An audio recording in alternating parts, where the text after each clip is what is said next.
You're listening to Trek FM. Want to join in the conversation and share your thoughts on this episode? Join the Babel Conference, our listeners' discussion group on Facebook. Just type BABEL into the Facebook search field, and we'll look forward to seeing you there. This is Steve Sansweet of Rancho Obi-Wan, and you're listening to the 602 Club.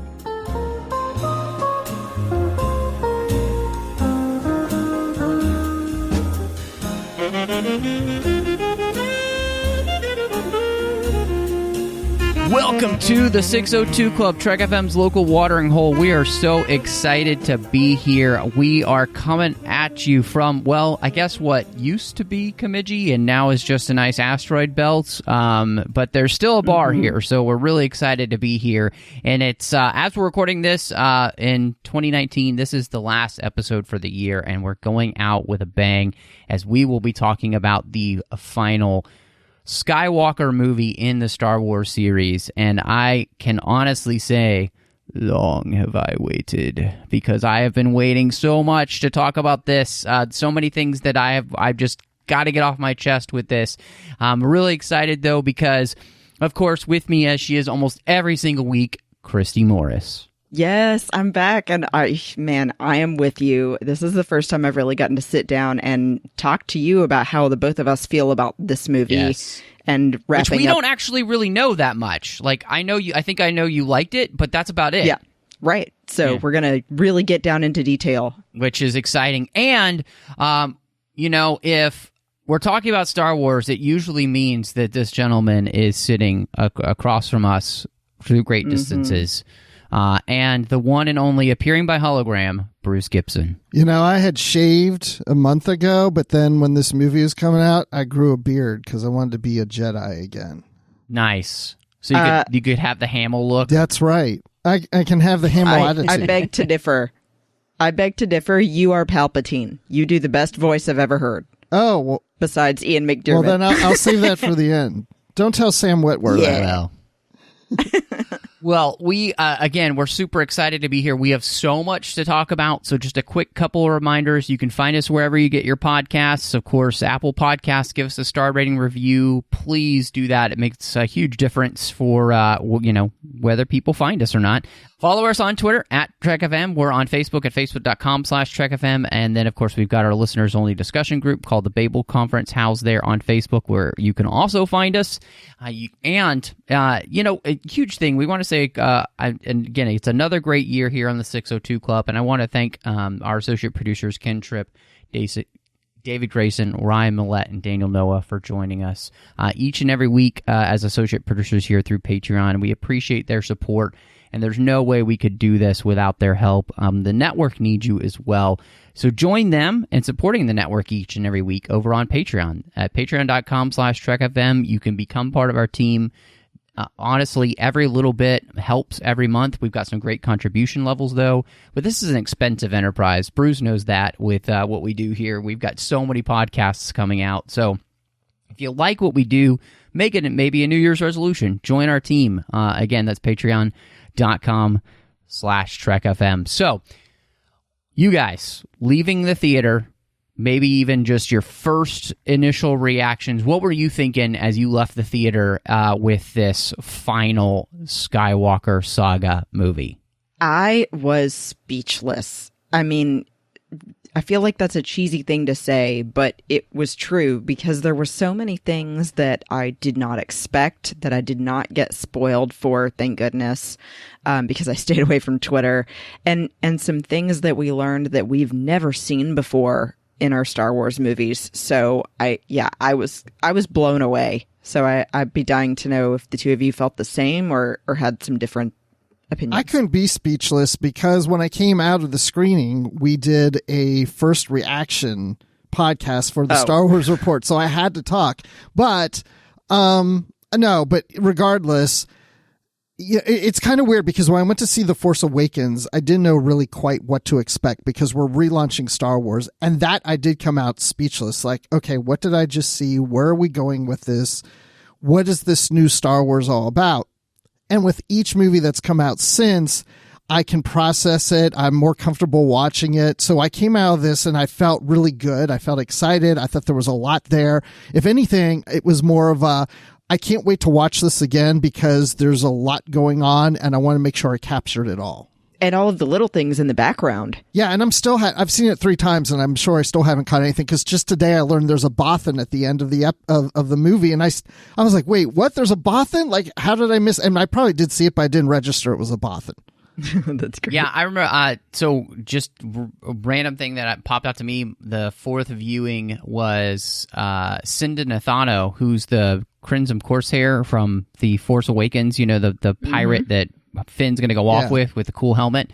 He's in the background in the shots at the very end of the movie when they're all celebrating. He's there. I didn't notice that. Yeah, so I didn't things like catch that. Yeah, I'll say this, because I think it'll preface everything else that the lens that the movie kind of comes from, and honestly, any criticisms that I have of the film.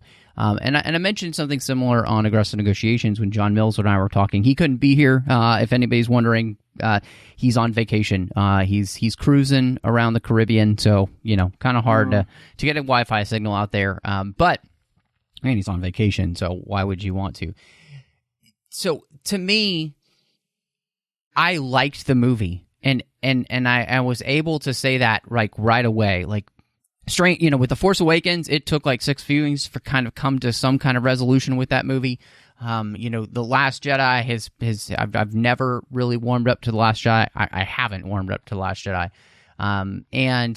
But this movie I immediately responded to and I liked. But at the same time, I will say, that anything that, for me, it was also a representation of, I think, of all the things that are maybe done wrong in the sequel trilogy. I think you can tell with this movie, the sequel trilogy, what it needed is it needed a consistent director, it needed a consistent story, and it needed more time. And if all of those things had been done, I think that when I could say I could watch The Force Awakens and I could watch this, and it feels very consistent with each other for the most part, and because it feels like it's done by the same person with the same ideas flowing through it and everything. And honestly, I think the only thing that I could really say, I feel like this movie could have been more like 3 hours, and it would have been actually better served.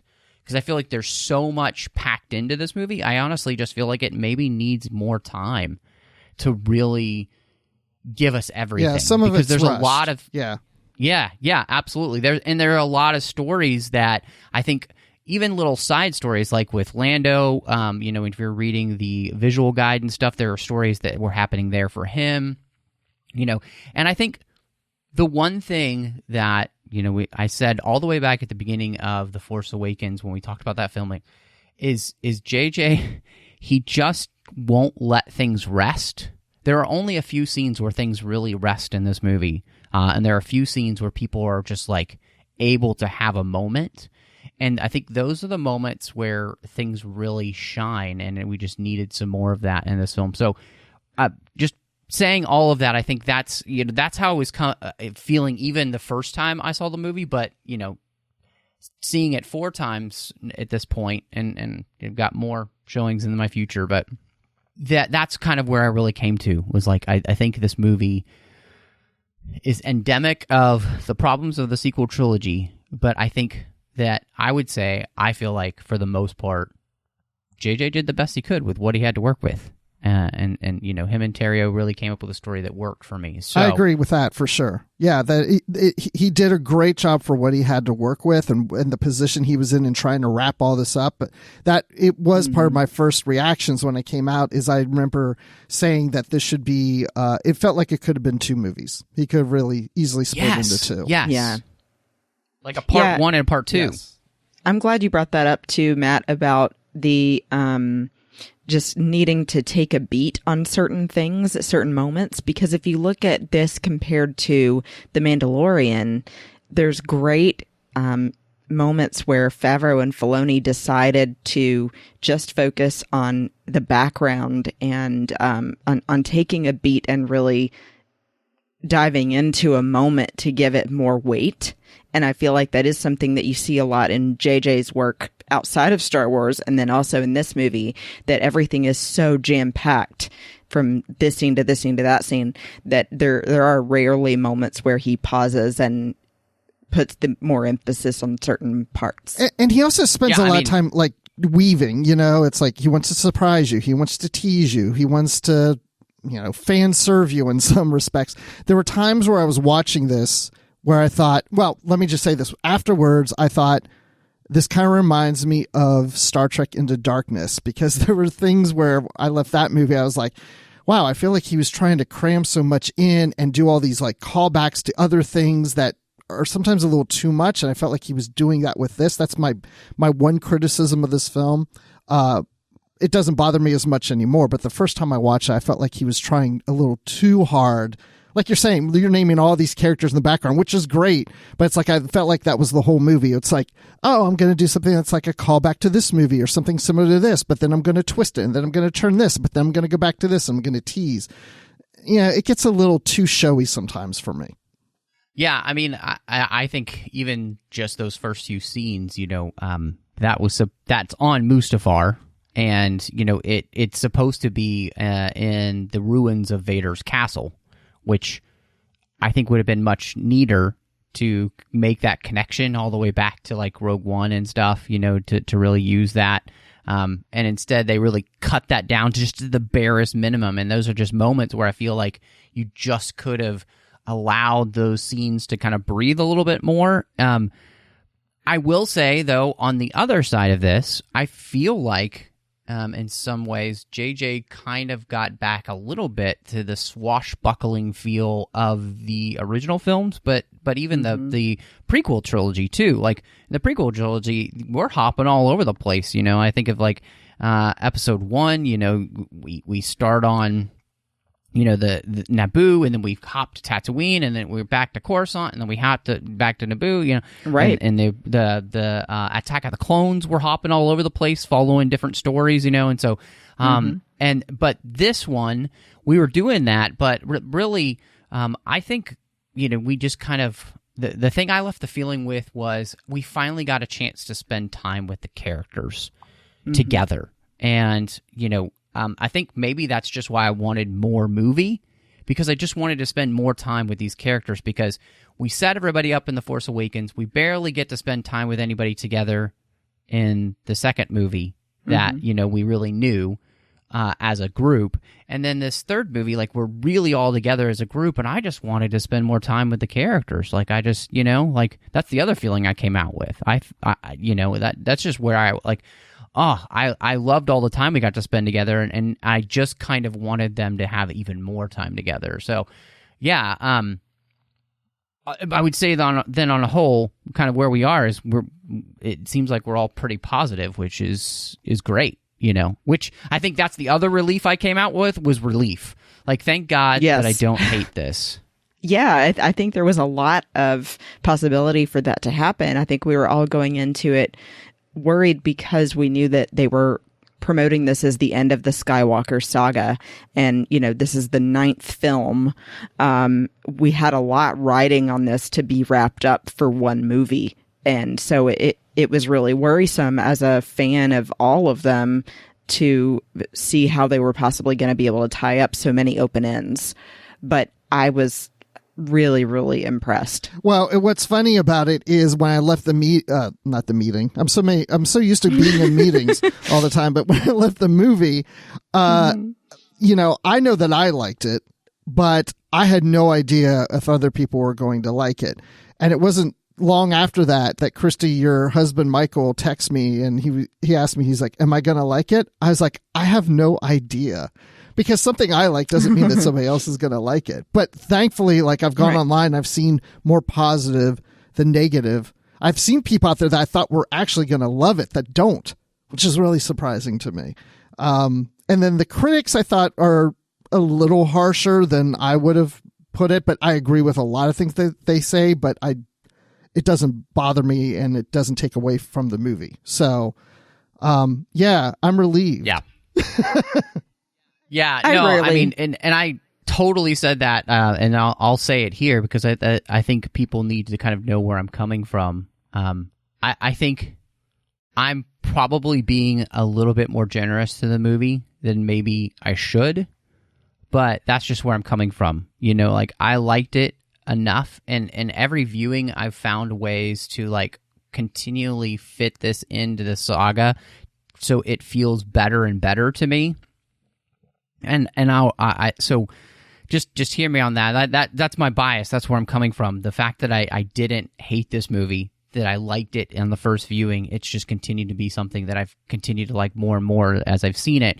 But it's also been, and I think this is the thing, if I leave the theater where I'm continually thinking about a movie, and especially a Star Wars movie, right? If I'm continually thinking about it and how it, like, challenges my preconceptions about Star Wars in a good way and makes me kind of rethink some things, like, there's some things we'll get into in just a few minutes where I'm like, it's really opened up a whole new world of kind of cool Star Wars-ness, which, to me, again, if I leave with that feeling from a Star Wars film, that's a good thing, right? Yeah, you know, I think any movie most movies we see, we're like, oh, you know what, I might have done this differently. And believe me, there's definitely some places where I'll point some criticism where I think if you had just changed a few little things, it would have made the movie like at least 10 times better. But, you know, I came away with that feeling as a fan and just as a movie lover. And, you know, so there's my bias right up front, so everybody knows where I'm coming from. You know, so yeah, that's, I can't complain if that's happening. Yeah, I mean, I like a little extra cheese on my cheeseburger, and some people don't. So, you know, I could get something to say, my criticism, there wasn't enough cheese, but whatever. So there's so many, like, big things to get into. So we're just going to dive into some of the biggest things right away. And we're just going to keep on nailing them throughout the entire podcast, because that's all we've got really to talk about with this. So Rey, we finally get Rey's answers in this movie. And so I just wanted to open up the floor as we kind of start talking about her. Does it work for you? The answers that we finally get about Rey, her parentage, all of that. It does work for me. I'm not disappointed by it at all. I mean, this whole time I kept thinking there's going to be some connection with Rey to either Vader / Anakin, well, more so Vader, or Palpatine. But I was thinking, oh, she's probably a clone or something like that, but they're the ones who made this happen. So now that I find she's the granddaughter of Palpatine, that kind of still ties her into that character for me. And it works because, you know, I've seen some criticism where people say, oh, well, you know, now they took away the idea that, oh, you can't, you know, nobody's can just be, you know, strong with the Force, but you can't just make a story about somebody who's that powerful with the Force that has no connection to these characters. I mean, you could, but it's not going to work that way. That's not how this Star Wars saga works. There's this bloodline, there's this specialness. You have to have a connection there of some manner to these other characters. And I thought this was a great way to do it. I'm glad she doesn't talk like Palpatine, because that would be annoying, but at least they both have, you know, English accents. So I guess that's in the bloodline. Yeah, I have to say, I originally was always kind of guessing or hoping that Rey was going to be Luke's daughter, and that we just hadn't gotten an explanation of how it happened or whatever yet. So I was not expecting at all that she was going to end up being Palpatine's granddaughter. So that really caught me by surprise. And I do think you're right, Bruce. I think that there had to be some sort of connection to characters we already know that are Force sensitive that strongly for it to make sense with her, or they would have had to explain how she got that way otherwise. Right. But yeah, it really turned me on my head going, oh, wow, okay, that changes everything I was thinking up to this point about Rey. And then really parallels the whole story of Luke and his father, because even though it's her grandfather, it's the same struggle of like Luke having to tell her, just because you're related to them doesn't mean you're going to end up like them. Yeah, because this is like a retelling of Luke's story in a sense. I mean, the Luke Skywalker story, and it's like, okay, let's kind of tell this similar story, but differently. Like you're saying, there's a connection between Luke and Vader, and now we have Rey and Palpatine. Yeah, I think to me it worked because, like you said, Bruce, look, you're not going to come into the story and have her be connected to nobody. This is the Skywalker saga. You know, she needs to be connected with some characters we know. Otherwise, you need to just go and tell another story about another Jedi in another place in time that doesn't have anything to do with the Skywalker saga. And so to have this, you know, come out that she's, you know, Palpatine's granddaughter, I thought was ingenious in some ways because it makes sense now. Then, and it also, you know, it plays really well with what JJ did in The Force Awakens, right? Like, all that stuff really makes a lot more sense now. And to me, I think, you know, the hallmark of any movie is that it makes its sequels better. And this made The Force Awakens such a better movie to me.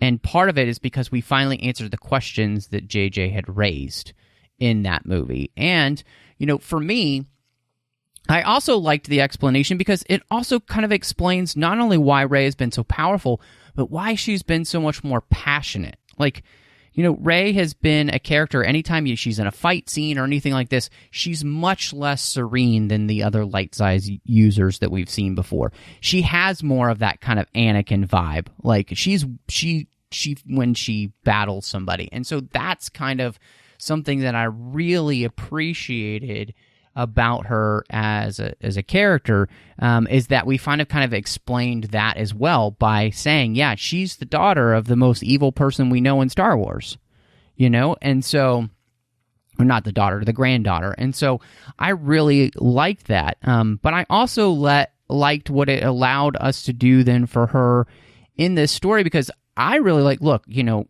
we already said up front, I don't love The Last Jedi, but I thought it was kind of awesome the way that JJ used those mirrors when she goes to get the Wayfinder on, you know, the ruined Death Star. Mm-hmm. And that room is full of mirrors. And who does she run into? But the mirror version of herself. The version that chooses to follow the dark side. In much the same way, like, this totally reminded me of the Clone Wars, where Yoda has to fight the darkness within and give it no power. He must acknowledge that it's there, but then he chooses to give it no power so that the light overcomes the dark in that way. And I thought, to me, I was like, that's one of those places where this movie connects to something Star Wars where it totally makes sense. And they brought it to life beautifully by using a thing from The Last Jedi that I didn't even really like. But I thought it worked really well. So, again, that's one of those places, like, this movie, by giving us this answer, but by doing it in the way they did, actually made a part of The Last Jedi better for me, which is great. Yeah, that's how I felt about that scene as well. I'm glad you mentioned that, Matt, because I immediately thought of that scene with Rey looking in the mirror and the snapping from The Last Jedi. But that scene was frustrating from The Last Jedi for me because I felt like I didn't understand what the purpose of including it was, because it didn't give us any new information about Rey. So now this is finally adding to that and giving it meaning, and that made it much better for me. And, I mean, you don't know that it's coming when Rey suddenly has her mirror image pop up behind her. So definitely the first time I was seeing the movie, I jumped and screamed out loud. Oh, I would have liked to see that. And then also, Michael was sitting beside me, and I definitely screamed. Wow. And then with the teeth that her mirror image has. That was so Lord of the Rings, though. Remember when Bilbo, you know, he wants the ring again, and he's like, ah! That was so, like, that was very nice. There's actually a few, I feel like there's a few, like, little Lord of the Rings-ish type things in here, but that was great. And a Lord of the Rings actor. That's true. One of the rebels. Yeah, I didn't quite understand why they put him in there, but whatever. Well, and that's, that is definitely part of the story where there was more story for some of these characters that just got cut out, and I think we could have. Because I thought, why add him? You can have Wedge be that role or something. But anyway, but that scene you're talking about, the mirror scene and everything, and then, you know, the snapping and all that from The Last Jedi. That's the one thing that I do appreciate this movie doing. And I would have been really disappointed with this movie if it didn't, and that is answering so many questions, because seeing The Force Awakens and The Last Jedi, there were things I'm just like, okay, I don't really understand that. I'm not really sure what that really means. And I kept thinking, I was patient. I was like, okay, but hopefully all this stuff gets answered and resolved, and we have that aha moment where it's like, oh, now it makes sense. Now I'm starting to understand where those threads are leading to. And thankfully this movie was doing that. And I mean, I don't know if you felt the same way, but with moments with Rey as well, I thought at first that they were going to lead up to possibly Rey and Kylo being both Sith in the end. I was wondering if they were going to go that route because they're mentioning the holocron and that there are always two. And then, revealing that she's Palpatine's granddaughter, and then them going to Exegol. And I was just like, there's too many signs that they're just both going to go to the dark side. I don't know. Are they going to do that? They could. No, because JJ knows people would get upset. And one of the things that I kind of liked, too, is so one of the Journey to the Rise of Skywalker books, Force Collector, has a character who's one of his main Force abilities is psychometry, which allows him, just like we saw, what's his face from the Clone Wars, Quinlan Voss, where he can touch something and sense where it's been or whatever. And we see, that Rey has that power as well, because she, in The Force Awakens, she touches the lightsaber. She has the vision, the Force vision. Here, she touches the knife. She has the Force vision. So this is one of her abilities through the Force, which I thought was really cool, which we have seen before in Star Wars. So we're kind of adding to that, which I really liked. And also it was really kind of interesting, like this idea of all of the Jedi kind of living in her. A friend of mine pointed out it felt like very Avatar: The Last Airbender kind of thing. Like Rey is the last light side bender. And so I thought that was kind of an interesting, like, it was an interesting way to put it, and how like the Jedi are all part of the Force together. And it's also why I kind of, when Rey is having her moment where she's saying, be with me on the floor of the Sith temple there on Exegol, that I felt like that she was basically in the world between worlds at that point. In much the same way, again, kind of tying in the way we've seen Yoda in Rebels, when he would just appear there, when he and Ezra appeared there together.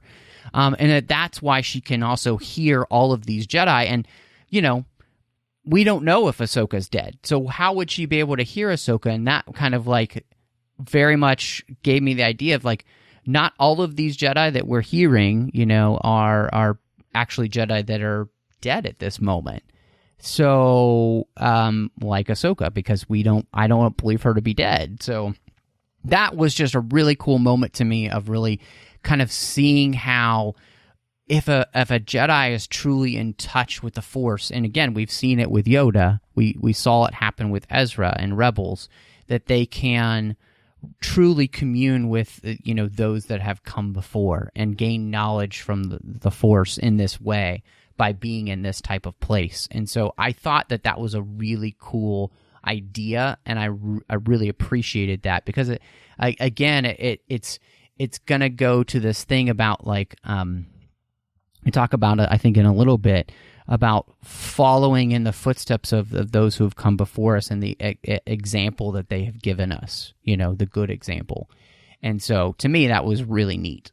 Yeah, like you're saying, it is a new way of explaining something we already knew. It's a new way of defining how the Force works, and saying that, it's not necessarily just a Force ghost appearing to you and teaching you things.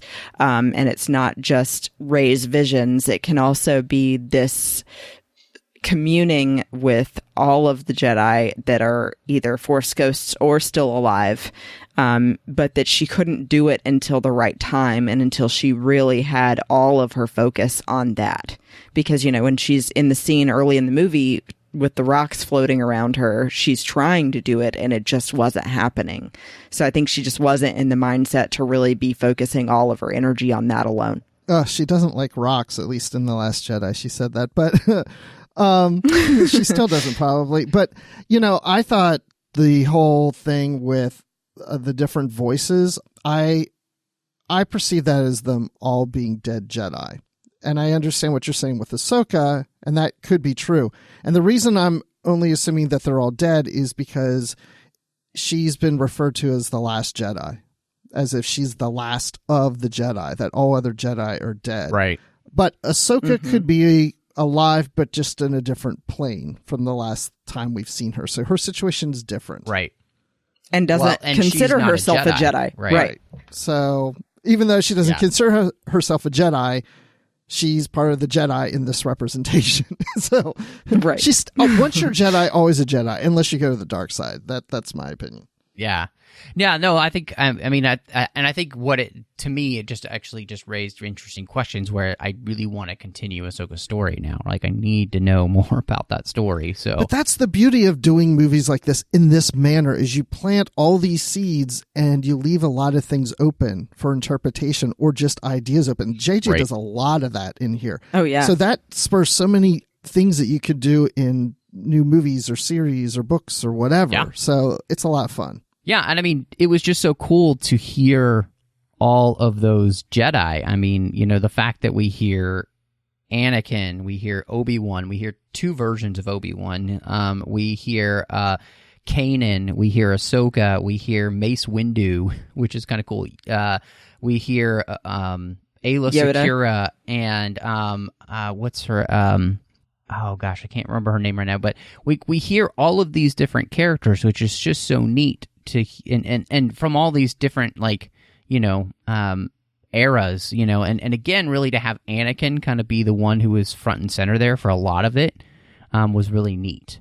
So I loved the fact that they utilized all of these Jedi voices coming back to encourage Rey, to be there for Rey, and it's just something I've always kind of wanted in Star Wars, when we talk about, Jedi that have come before.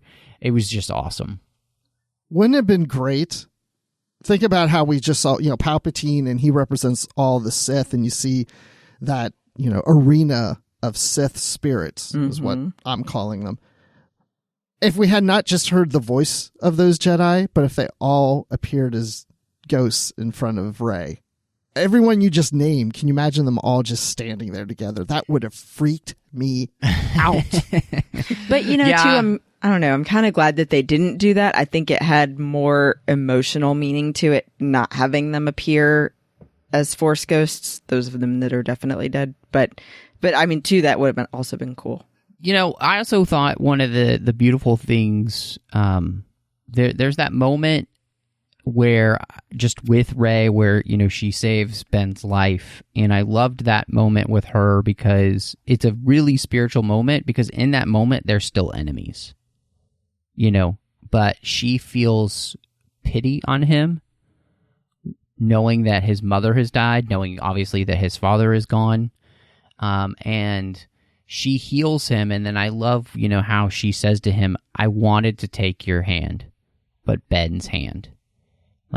And I just really love that moment because it's such a beautiful spiritual moment of her loving who is her enemy and saying, I wanted you to be the best version of yourself, and you're just that's who I wanted to be with. That's who I wanted. She always believed in him. Always. Yeah, and so I really loved that about Rey there, and I loved again, I just loved the spiritual accent and or the spiritual aspect of that, and I love too when you see her heal him. She heals not only what happened, the stab wound she gave him, but she heals his scar on his face too. He no longer has a scar. He is no longer scarred. She has. So there was just something so beautiful and poetic about that. Well, and that she, realized that it was her doing, that put him in that situation. That, you know, she reacted out of anger like a Sith would, and then realized what she had done. So thank goodness she was able to rectify it. And then too, I think you could say that she healed him emotionally, because it was after that point that he then talks to his father again and decides to chuck his saber. Yeah. Yeah, I mean, she physically heals him, but I think also emotionally heals him, along with Leia and then her father.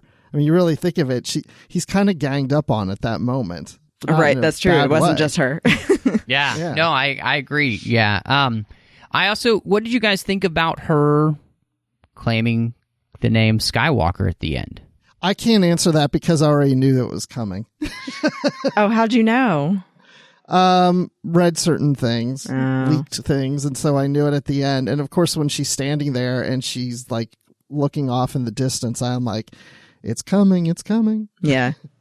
And see that, you know, originally that was what I wanted from the get-go, was for her to legitimately be Luke's daughter. But I like the way that it ended up, where she's saying, you know, although I'm technically not related to them, I think it goes back to them saying all of the Jedi are in me. That it's like, you know, with Ben saving her life, that sort of his spirit is now in her, and you didn't see Leia's body disappear until Ben left his body. So I think that it's sort of like Leia and Ben are now in Rey. Yeah. So it would make sense. And she's been mentored by Skywalkers. Right. Which are kind of, you know, parental figures for her. I mean, that's what a great name to carry, you know? And the Skywalker name brought hope to the galaxy. And she wasn't going to be a Palpatine. Hope. She's done with that. No, she's not Ray Palps. Yeah. Yeah, I heartily agree. I think what it signifies, like you were saying, Christy, is like it not necessarily physically, but there's something even more than spiritually, that she is kind of a Skywalker, since the Force energy of Leia and Kylo or Ben, you know, they reside in her now. You know, that Force energy, she mentions when she heals the snake that she transferred a bit of her Force energy, a part of her life force, to heal that snake. And so that means that energy that was theirs now lives in her, you know. And we know that there's a physical aspect to that with the midichlorians and stuff. Yes, I know I just mentioned midichlorians, people, but so what that means is that she is in some ways literally not just who she used to be, but she has become made new, you know? Like, she is a Skywalker as much as she is a Palpatine, really. But part of that too is because she's choosing the life that they fought for, you know, what they represented. The same way that, you know, Han says to Ben, you know, in the memory, the moment, you know, what she stood for, what she fought for, those things have not died, you know. And so Rey represents that. And I think, honestly, to me, that's the representation too of the lightsaber color that she has, yellow. And we only saw yellow lightsabers in Star Wars were the Temple Guards. And to me, she is now the guardian of the Jedi. She is the first of the new Jedi. She is the guardian of what it means to be the bearer of the light side of the Force. And I really appreciated that. So for her to claim the name Skywalker made so much sense.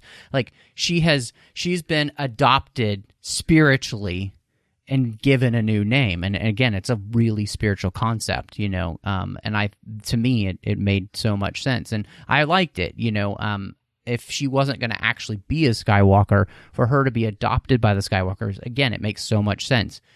She apparently loved Ben more than just friends, but also Luke and Leia loved her too. And they chose to train her even though they knew what she was, because they believed in her, and they believed in the goodness in her, which was, I mean, you know, nothing better than that. So to me, it all worked. And, you know, something that I just thought about that I had not previously thought about with this movie was, if you think about it too, Luke and Leia were technically adopted as well, with the parents that they ended up being left with, you know, Owen and Beru, and then Brea and Bail Organa, and then, Leia kept the name Organa. So I feel like that's just a continuation of those stories too. Yeah, that's a great point. Really great point. And it was interesting to me because in many ways Rey kind of feels Harry Potterish, once we now have her story, like her parents sacrificed themselves for her. She's left in an awful place to grow up to keep her away from evil. And in some ways I feel like their sacrifice left a mark on her, and it, in many ways, the way that, Harry's mother's sacrifice leaves a mark on him, and it's one that allows her not to give in to the darkness that's a part of her nature. And to me, that made a lot of sense because we also see here, in just a moment, we'll talk about this dyad idea, but like just for Rey, like this seemed to be the answer to help me kind of understand, like story-wise and like mythology-wise, like why Rey would be able to be this good character. Because, I mean, when you read Harry Potter, he has every right to be this awful person with all the bad things that happened to him. And yet, it's the mark of sacrificial love that's left on him. I think that makes a huge difference. And I think that's something that I see in this movie that not only for Rey, but a lot of other characters in this film. So what you're saying is no one ever loved Palpatine. Yeah, apparently not. Not like that. So, well, but what you're saying concerns me too, because I'm thinking about Han and Leia. Were they not good enough parents? Well, for Ben. So, but I mean, I don't want to quite get into Ben yet, but I would say that it makes sense why does Ben continually feel the light side of the Force calling to him? Why is it that he can never truly be the Dark Lord that he wants to be? I would suggest that I have an answer for that. So let's get into it. Like the dyad, the two that are one. What did you guys think of this new idea? Because we've had the chosen one idea, and now we have this thing, the dyad. I like that the dyad is Skywalker and Palpatine, and especially when you see Palpatine sucking their life force or whatever out of them. One's white, one's black. It's like, two sides. It also reminds me of Mortis in a sense. Yeah. Yeah. So it's a good change up from, like you're saying, the chosen one. It's always about the one. I mean, yeah, we talk about the Skywalker twins, but it really focused more on Luke. So I really felt that dyad makes sense, especially there's a connection there because it's been hinted at that Palpatine was the one that caused the midichlorians to create Anakin. So in a sense, he fathered Anakin, and at the same time, he fathered Rey's father. So there's a relationship. Palpatine ties them all together, the Skywalkers and the Palpatines. Mm-hmm. In a sense, they're all tied together in a family way, in a family tree type of way. So he starts at the beginning of the Phantom Menace, and now that family tie ends it at the end of this movie. That's a really good point. And, and that's kind of the way I think of it as well. Like you're saying, Bruce, with it being black and white with how Rey is dressed and Kylo is dressed. It's that classic sort of theme of yin and yang. Or in Star Wars, that there's always been a master and an apprentice, whether it was good or bad. And so now it made complete sense to me to have it be that the most powerful part in this sequel trilogy would be having two together, but that are on the same side and that are both so Force sensitive. And that you didn't expect it to end up with the two of them becoming partners. So I really, really love that.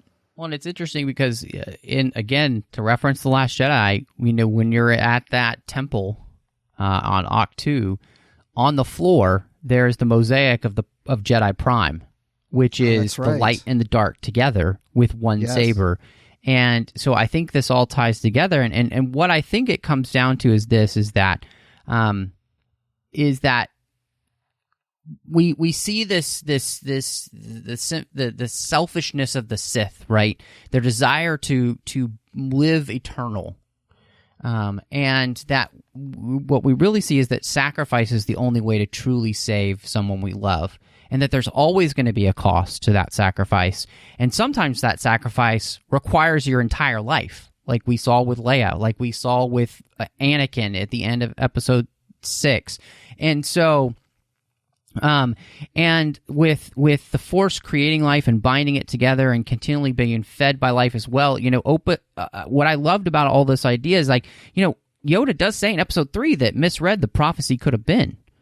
But I still think that in many ways, Anakin he is still the chosen one, because Anakin, in his sacrifice, still continues on the trend of the path of the Jedi, which is selflessness.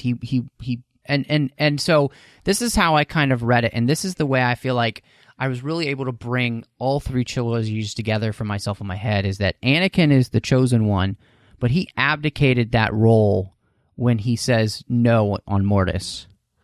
And that Luke being willing to give up his life for his father reminds Anakin of his goodness, and his love, and his selflessness.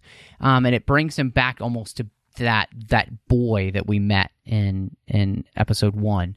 And so he gives up his life for his son. Leia gives up her life, the last of her life, to help save her son. And then what we see Rey's father and mother give up their life for their daughter, so that there is sacrificial love on either side of this dyad. And that is what allows these two to come together, one who represented the dark, one who represented the light, to bring balance in the end. And so in the end, it's sacrificial love that is the mark that overcomes evil. And Bruce, like you said, like, Palpatine himself is the one who unwittingly set this all in motion in the first place. And that's where I feel like this actually does bring it all together, where all 3 trilogies still work, but you still have the importance of Anakin himself, because it's Anakin choosing the light again that allows the light to continue, and yes, he will not bring full balance to the Force, but his grandson and Palpatine's granddaughter will do that fully in the end. And again, it reminds me of Mortis, right? The son and the daughter coming together instead of fighting one another, they come together. And so I just, to me, this really evoked all of those type of things Star Wars-iness wise, and it didn't feel like, oh no, this doesn't make sense. It felt like the more I've seen it and the more I've thought about it, the more this really makes sense, and the more it brings the trilogy to a satisfying conclusion for me. Yeah, and I've been asked a few times now about the whole chosen one in relationship to this sequel trilogy, where people are like, well, yeah, don't you feel like it throws out the chosen one? And I agree with almost everything everything that you just said, actually. And and that's just the thing. To me, the chosen one was to bring balance to the Force, and Anakin did that. He brought balance. Now it's just a matter of maintaining that balance. That doesn't mean things are perfect and they'll never be evil again, or now it's just a matter of maintaining that. And so if Anakin wasn't born, and if Anakin didn't take the route he did, then Palpatine would have stayed in power all this time. Yeah. And we would never had this upset that brought balance. Now, I mean, he brought the balance. He brought this to this moment. This sequel trilogy couldn't play out unless Anakin did what he did. So he is the chosen one. He brought balance to the Force, and now we're maintaining the balance. Yeah, that was how I looked at it as well. Like, it did not at all undo the fact that Anakin was supposed to be the chosen one, because of the way that Anakin ends up deciding to sacrifice in the end, and then how Ben is his further down the line offspring. I think that he still does do what he was supposed to do. And that then there is that balance, like you're saying, Bruce, with having Ben and Rey and them coming together. And that's something I like that they have Ben actually say to Rey, is that what Palpatine what Palpatine doesn't know is that we're a dyad and that we have this power together more than he has alone. Yeah, and think about all the times we've said about which characters have helped the situation. Luke and Leia, they're the offspring of Anakin, you know? So even just giving, the birth to these characters brings the balance. Yep. Well, and that there's something beautiful about that, because it also says that with each successive generation, there is new hope with new life being created, right? But it's also the responsibility of each generation to face evil in and of itself. But what I loved here is that the beauty of this, it does kind of seem as though in the end, we have brought the prophecy to a close. That balance has been restored in the sense that for Star Wars, and John and I have talked about this in Aggressive Negotiations, but balance for George doesn't seem to mean that there's a balance of Sith and Jedi. It means that there are no Sith and there are only Jedi, because that evil is held at bay, and that the Jedi themselves are able to do that, and I feel like this movie kind of brings that to conclusion, that all that is left now will be the Jedi, and their goal then will be to make sure that the corruption of the Sith does not return in the future, and that those ideas do not return in the future. And I just really, I loved the idea that we finally brought balance to the Force, but it's not because Anakin's sacrifice does not matter. If Anakin if he doesn't sacrifice himself, everything ends there, right? It all ends. And so, and it's also his example. It's the example that Anakin sets. It's the example that Luke sets. It's the example that Leia sets. It's the example that Rey's parents set, that all move them to being these people that will they choose sacrifice, or will they choose, or will they choose selfishness? And, again, I feel like this is the moment where we see that sacrificial love has truly marked Ben and Rey in a way that makes it impossible for them to really choose anything else in the end. They are tempted, and obviously Ben went down that road for a while, but he's able to find his way back. So I guess that means we should probably talk about some Bendemption. Yeah. So tell me, Matt, are you a Reylo? I've never been a Reylo, personally. There were very few people in this saga where I was really kind of hoping for them to get together, romantically. But we'll talk about a little bit later the couple that I'm fully on board with. But okay. I am really interested. What do you feel like? Was he redeemed well? Did it work for you guys? I think that he was. I wouldn't have done it a different way, because I think that he needed time. I think Kylo was obviously so angry and wanting of so much power that he had to go through the struggles that he did and continue on the path that he thought he wanted, until he was shown by multiple people the way that he needed to go, and that he finally felt like he got the forgiveness of Han and the motivation of why he needed to give up the dark side.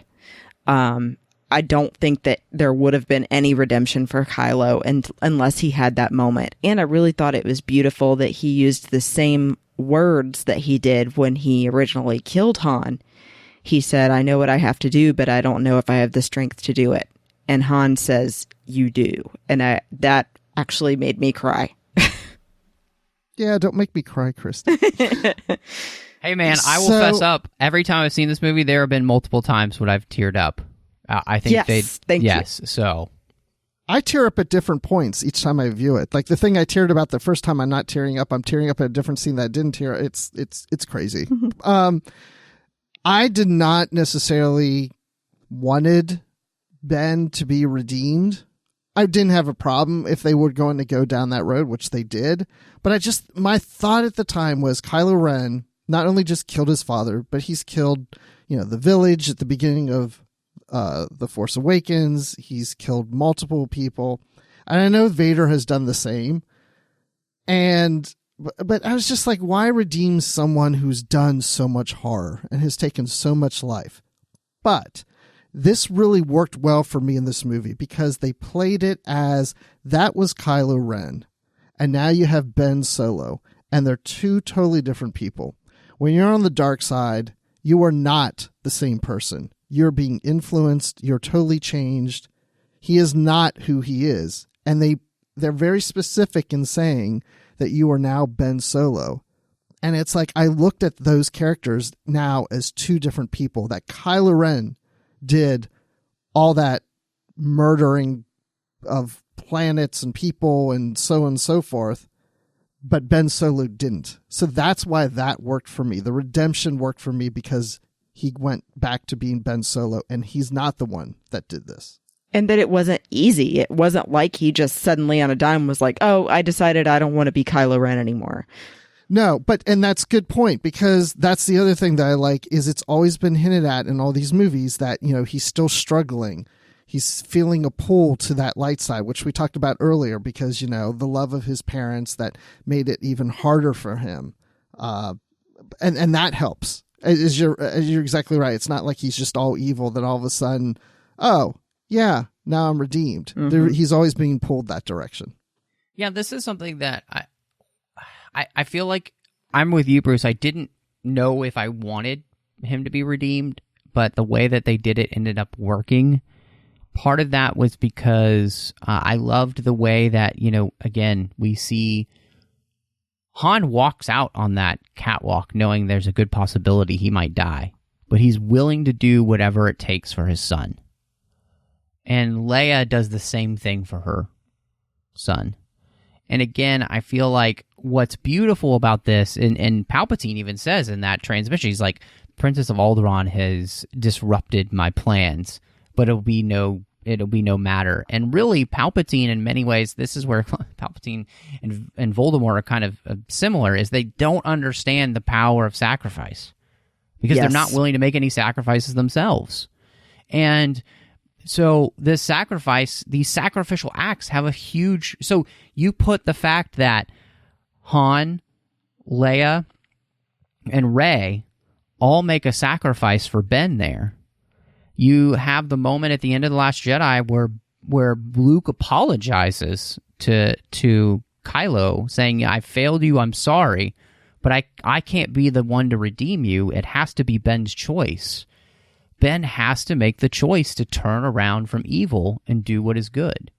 And I loved that these sacrifices help show him the way, and that sacrifice is the only true way to save those we love, and it's going to cost sometimes all that we are. And like he then does that for Rey in the end, because, and I what I liked is that there's not there is a cost. Like I think Ben in that moment, he realizes I'm not the one of this dyad that should live. Mm-hmm. You know, and in that moment, the two are one now. The dyad lives on in Rey as the one, and I think it's really beautiful. And not only that, but Ben, you know, Kylo says, I will finish what you started. He thinks he's talking to Vader, but what Ben will finish is the sacrificial act that Anakin started and we saw in episode 6. He's going to bring balance to the Force through a sacrificial act. And I think that's the beauty. And on top of all of that, I think this redemption shows that choices define who we are, and it's never too late to make the right choice. And it's never too late for somebody to be offered the chance at redemption. And I think that's something our world has lost. And I love that this movie, look, again, there are consequences for Ben, right? He's lost his parents, and he will lose his life in the end, too, for what he truly believes in. But that it's worth it to make the right choice. Even if it's the very end, it still matters. And to me, that's why Bendemption ended up working. Yeah, and like that's why I loved what Luke had said about Vader or Anakin, and then Leia said later about Ben was there is still good in him. I know it. And that's why Vader and Anakin have always been my favorite part of Star Wars, is because there was still that option to make the right choice, and they did. And so it didn't erase the bad that they did, but it helped to make things better after them. And so that's something that I really loved about having Ben get redemption, and that he got to follow in those footsteps. So I completely agree. And it allows the opportunity for them to kiss. Yes. Either way, I they don't have to kiss for me to be happy, but right. I didn't mind it. I know some people didn't really like it all that much, but it to me it made sense. Like, these are two people who kind of have loved each other, and yet they've been on opposite sides of things, and this will be the only time that will get to happen. So Ben might as well die semi-happy. Yeah, I didn't mind it, but I wasn't someone who from The Force Awakens on had really foreseen them possibly being in a relationship. So it was just kind of, okay, it made sense in this moment for them to kiss, but I didn't ship them, I guess you would say. Yeah, me either. But when that moment was coming, I was like, oh gosh, no, don't kiss it. Okay, they did. But I didn't mind it. If anything, it just shows that he is fully Ben, because that's who she has loved, or at least had interest in, is Ben. And she even says his name and smiles, because it's like, you are now fully here. You are that person I've been seeking and trying to pull back, and you're here. So anything, there's going to be an emotion between these two. And then maybe now Rey can still end up with Finn. That's what I want. Yeah. I really liked that for all of these characters we see, like, that they are confronting fear. Like, and it's not just Rey who's confronting fear. It's Ben, it's Poe, it's all of these people who they are haunted by their pasts. And I really appreciated that message playing out in different. I mean, look. Even Finn. Like, all of these characters, they all have pasts to which they're not necessarily proud of. There's things they've done that they're not proud of, and they have to confront that fear, even if that fear is the fear of themselves. And I really appreciated that, because what fear does, and I really kind of liked what Zorii says to Poe, fear drives you away from other people and makes you feel like you're alone. And that the only way for us to confront our fears is to do it together.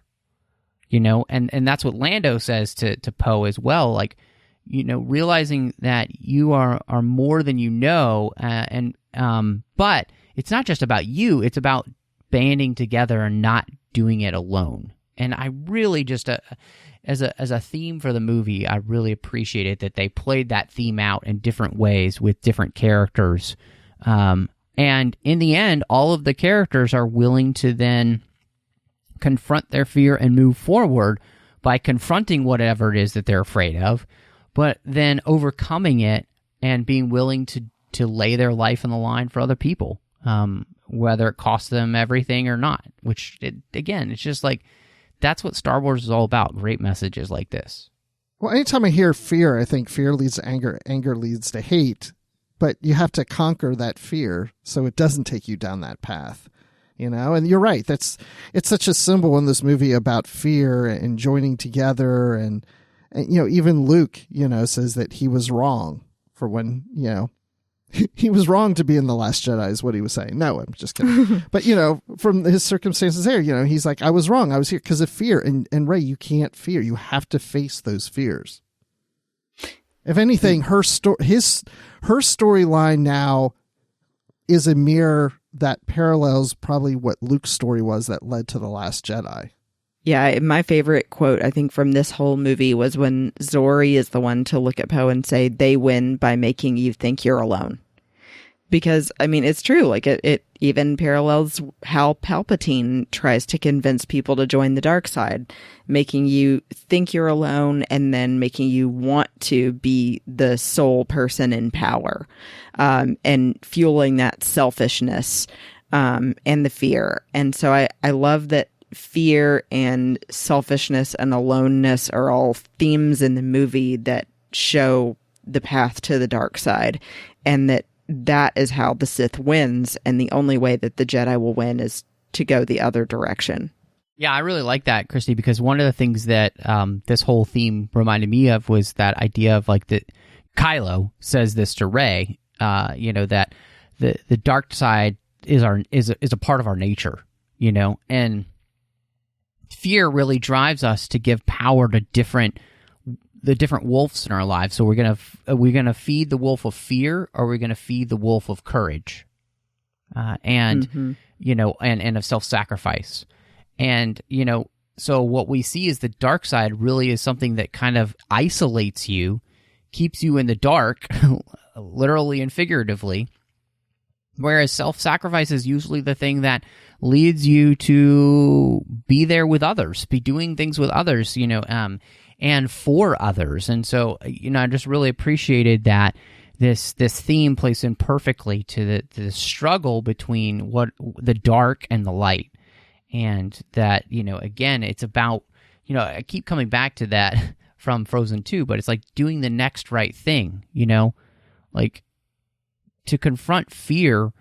The best way to do that is just to do the next right thing. The worst way to do that is to do the thing that is just for you, for yourself. And, so I really just appreciated that. I think it works really well in the movie. So we have the rise of Palpatine again. And, this is a big story point in this movie. So how does the return of the Emperor Dementor work for you? I have to throw in one thing before we get too far into that. Bruce predicted this through the vision no one saw coming at Star Wars Celebration. What? The title? Wait, what? No, that what Palpatine was going to be in it. Because we were talking about this, you and I, when we were waiting to see the first trailer at Celebration. And then when we heard Palpatine's laugh at the end was when I grabbed your arm and we were both screaming, going, "Oh, how did you know?" Well, the thing is, it's like I said, there's a connection I felt that Rey was going to have to either Vader or Palpatine.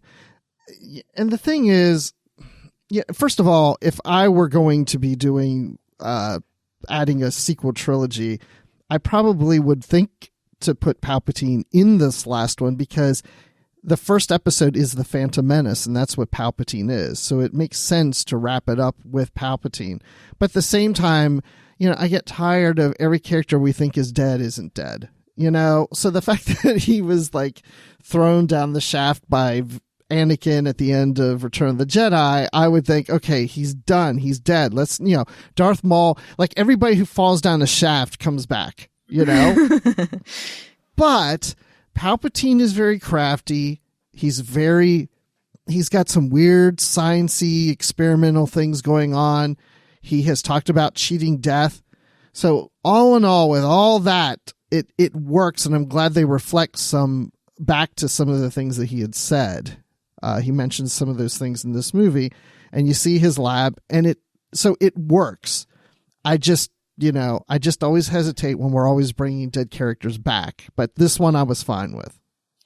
I do see your point with that, and there were some things about him coming back that I would like to get further detail on, a little better explanation of how he survived in between then and now. See, I don't want to know. I think I like it better being a mystery. Yeah. I mean, it's cool, but I don't know. I felt like there's still kind of a piece missing for me there, but it still worked good enough. Because you can see he's clearly hooked up to some things that are keeping him alive. But I like that addition of seeing that he had made clones of Snoke and that there's a couple of them sitting in this container.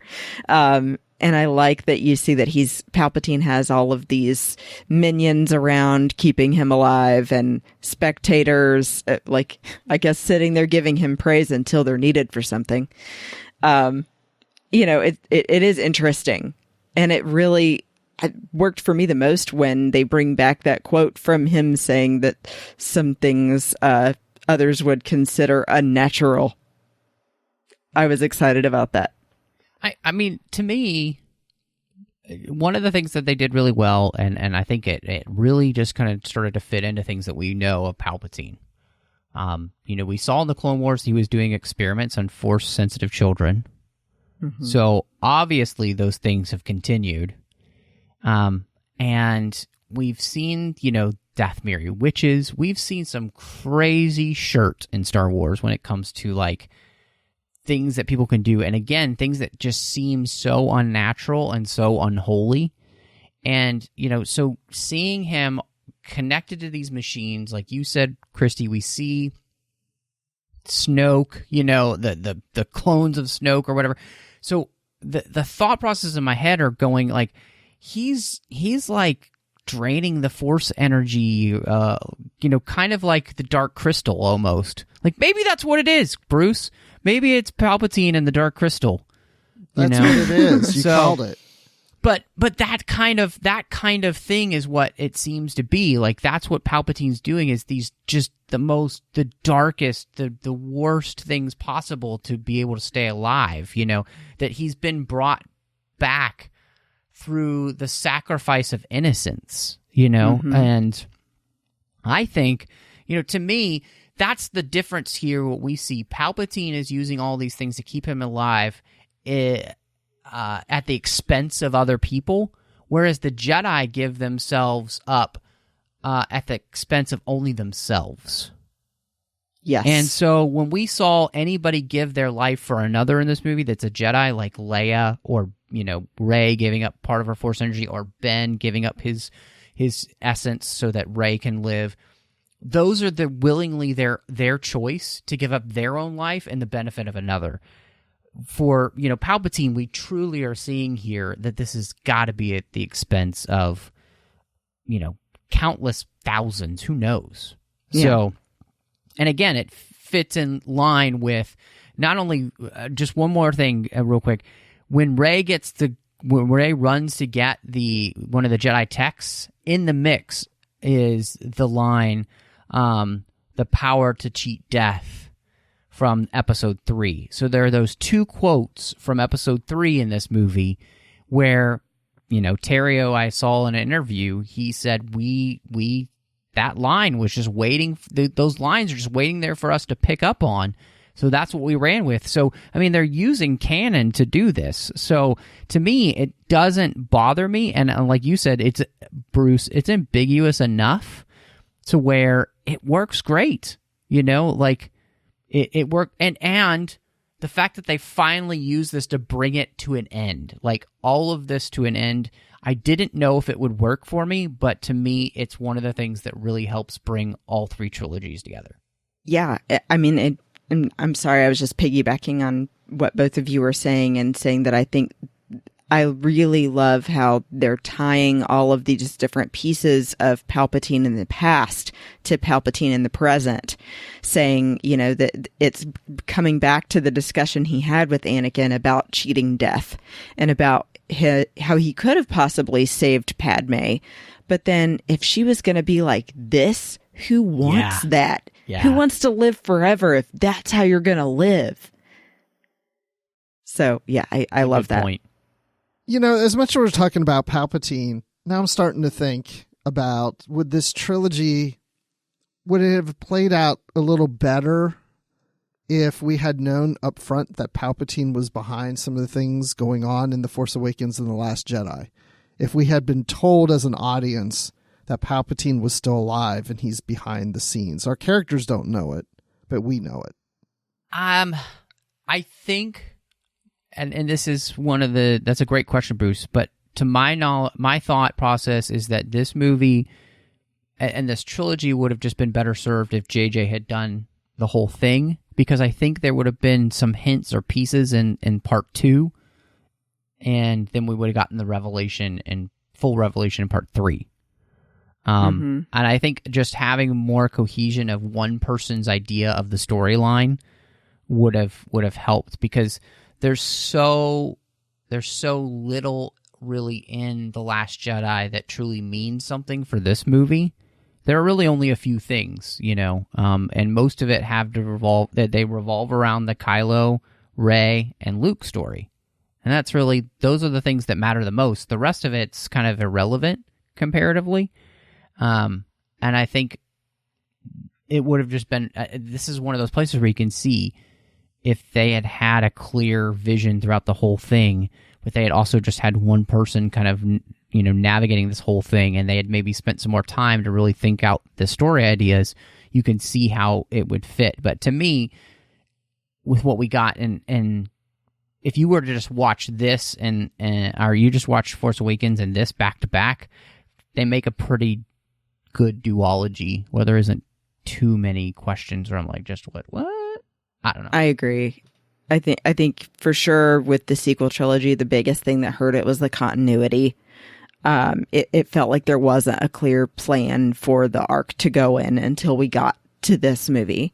But I think that I like it better the way that it's ended up, as far as any hint of Palpatine, if they had thought of that back when The Force Awakens came out.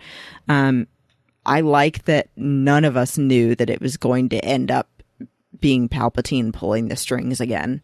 Although maybe now looking back, maybe we should have expected it, because he's always pulling the strings, right? Yeah, this Matt, time I like he literally what you said. had strings on him, so... And that's the cool thing, because I want to go back. I haven't rewatched The Force Awakens and The Last Jedi since I watched this, which I want to do, because my perceptions will change. But I agree with you, Matt, that I think it would have been great in The Last Jedi if it was something that was hinted. Maybe it wasn't revealed that was Palpatine, but maybe if we heard someone talk about, oh yeah, well, the Grand Master, and you're like, well, wait, who's the Grand Master, or something to that effect, where we're kind of questioning, wait, there's somebody else out there in the, controlling these bad guys, or part of this First Order. And then when the crawl starts for episode 9, Palpatine, then it'll be like, oh, that's who they were talking about. Yeah, True. I think that you can tell here too. I think this is a place where almost, again, a 3-hour movie might have helped, just to flesh some things out a little bit more and give them some more time. Honestly, I think this is where I would have liked more time, is to understand some of these things just a little bit more, and with just a little more time to breathe in some of those scenes, So, yeah, I think it's a great question, though, Bruce, because I think it really does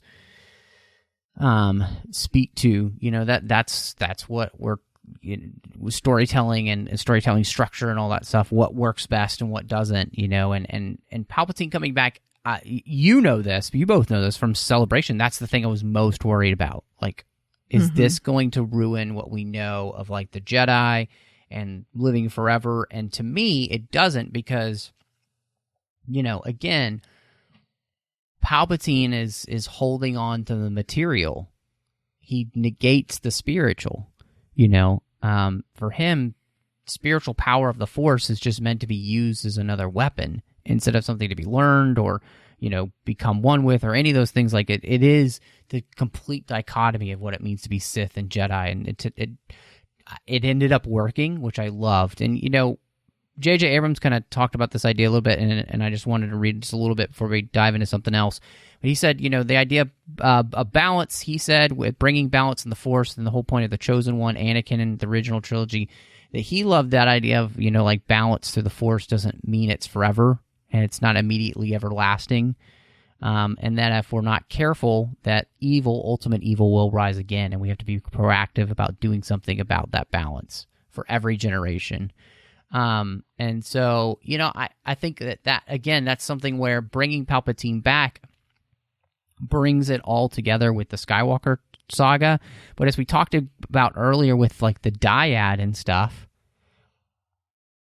Palpatine is the originator of this thing, right? Because he's the one who gives birth to Rey and Anakin, the Skywalkers themselves, right? Like he's the originator, so it makes sense now with the way they did the story for him to be here at the end. And it was satisfying for me personally. So, I'll be interested to see what other people think of it. I just have one request for Disney and Lucasfilm. I want you to make one change to Return of the Jedi. When the credits end and the music's ending, I want to hear Palpatine cackling at the end. What did you guys think of? Obviously, this is a big. I forgot to even put this on the outline, but I was thinking about it before we get to some of the other characters. Leia, Leia being introduced in this movie was a big thing. So, how did it work for you to have her in the film? I think you could tell, kind of sadly, that she was physically having some difficulty doing the scenes that she did in this one. I mean, just now knowing obviously that she passed on in real life, that it just seemed like to me the scenes that she did have where, she's talking to Rey and everything, that she was moving a little slower than she had before as an actress. But I still thought that her scenes were great.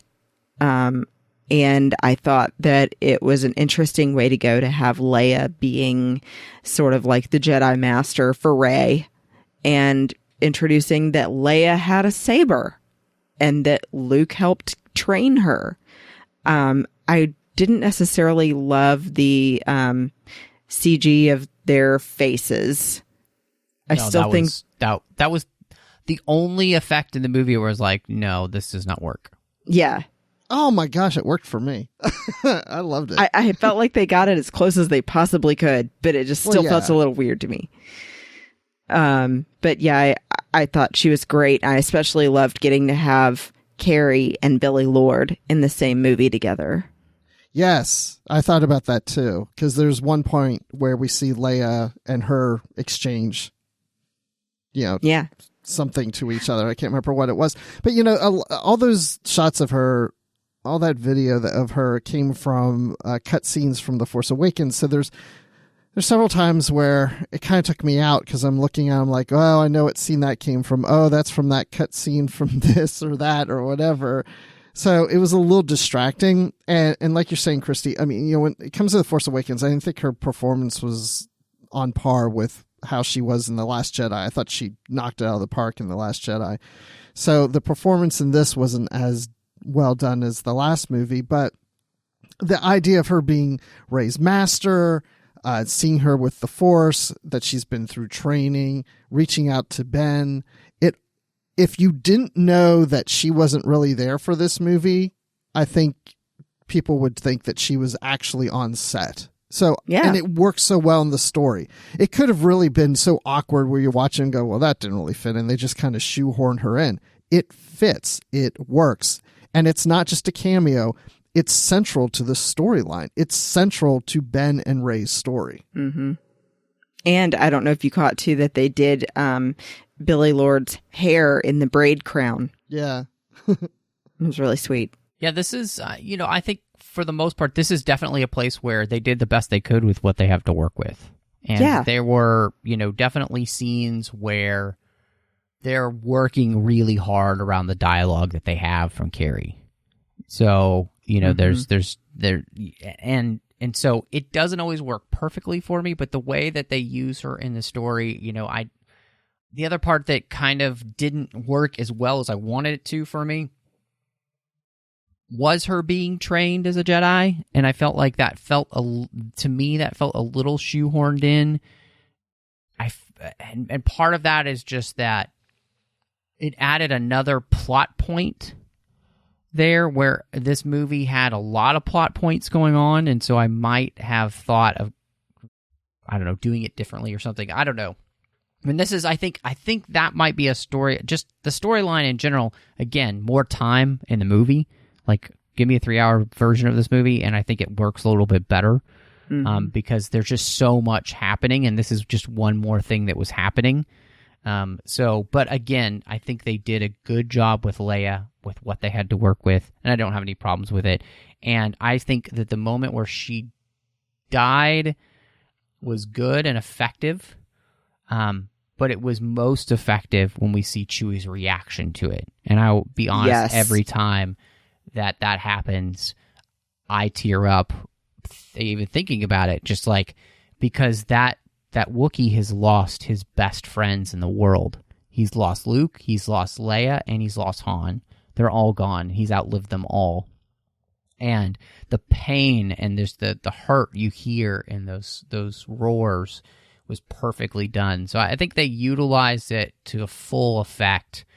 I also think they did a good job of allowing her to pass, and allowing it to be one that it feels as good as a death can in a movie, you know, where it's really used for a great purpose to move the story forward, like you said, Christy, for Rey and for Ben.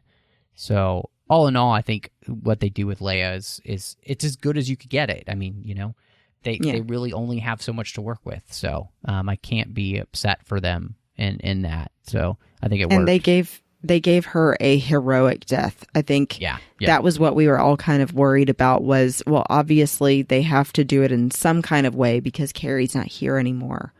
And I didn't know how they were going to wrap up Leia's story. So the way that they ended up doing it and having her and Ben together, then sort of going into Rey in a way, I really thought was a good way to handle it.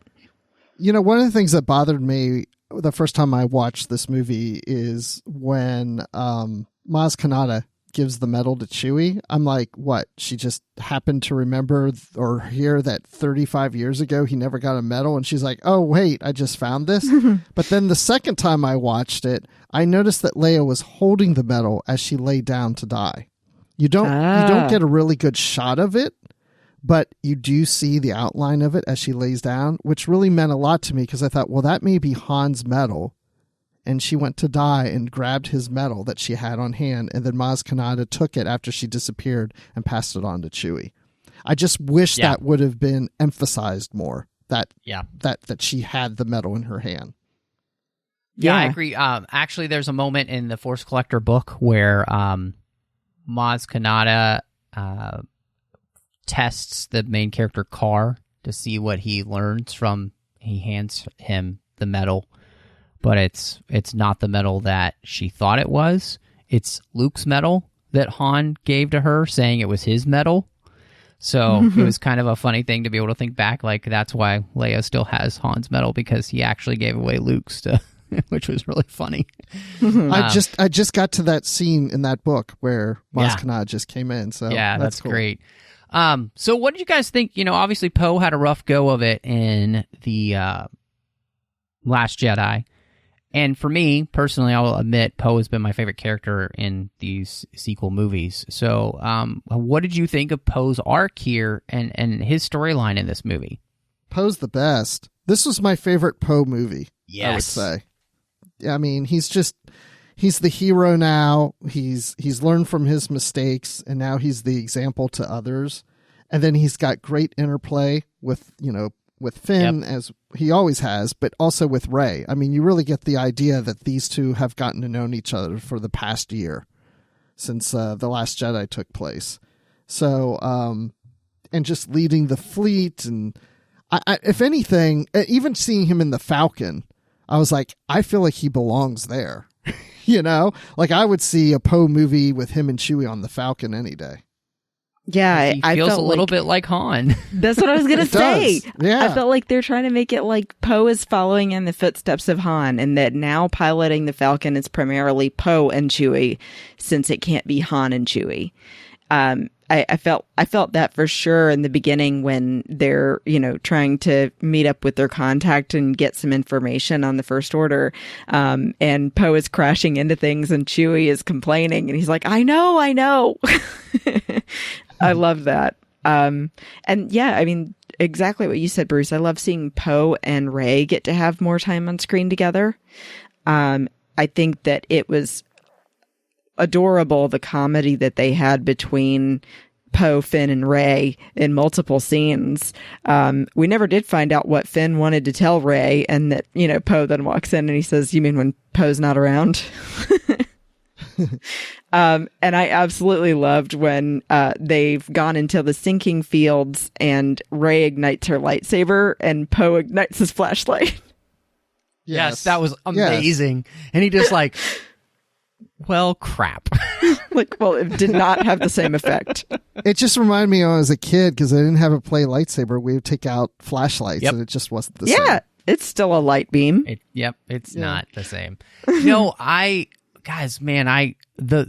the interplay with Poe and the other characters was fantastic, and Oscar Isaac is just so good with dialogue and the snappiness of the dialogue. You know, like that moment when they're on Kamiji, and he's like, he was like, "You were a spice runner? You were a stormtrooper? Wait, you were a spice runner? You were a scavenger? We could do this all night." You know, like right. he's really, really funny. Or the fight he has with Rey when he gets back, and you know she's mad at him for light speed skipping, and he's mad at her for dropping a tree on his droid. You know, I mean, it just. But what I loved about that is that what it really portrayed is that how these people have spent so much time together over the last year. They're kind of getting on each other's nerves a little bit, but they really do love each other at the same time. And the dialogue here really portrayed that so well. And what we get here with Poe, I thought was so great. You know, obviously from his storyline in the Last Jedi to here, like he truly is becoming the leader. And there was that moment where he says to Finn, "I'm not Leia," and he's like, "That's for damn sure." And it really wakes Poe up, I think, in that moment to say, I need to be like Leia. My role here is to be the next Leia, because she's going to be gone soon. And that reminds him of his role, and he really fills that role. But what I love about that too is that then when he turns to Finn and he tells him, he's like, "Look, I cannot lead alone. I need you by my side."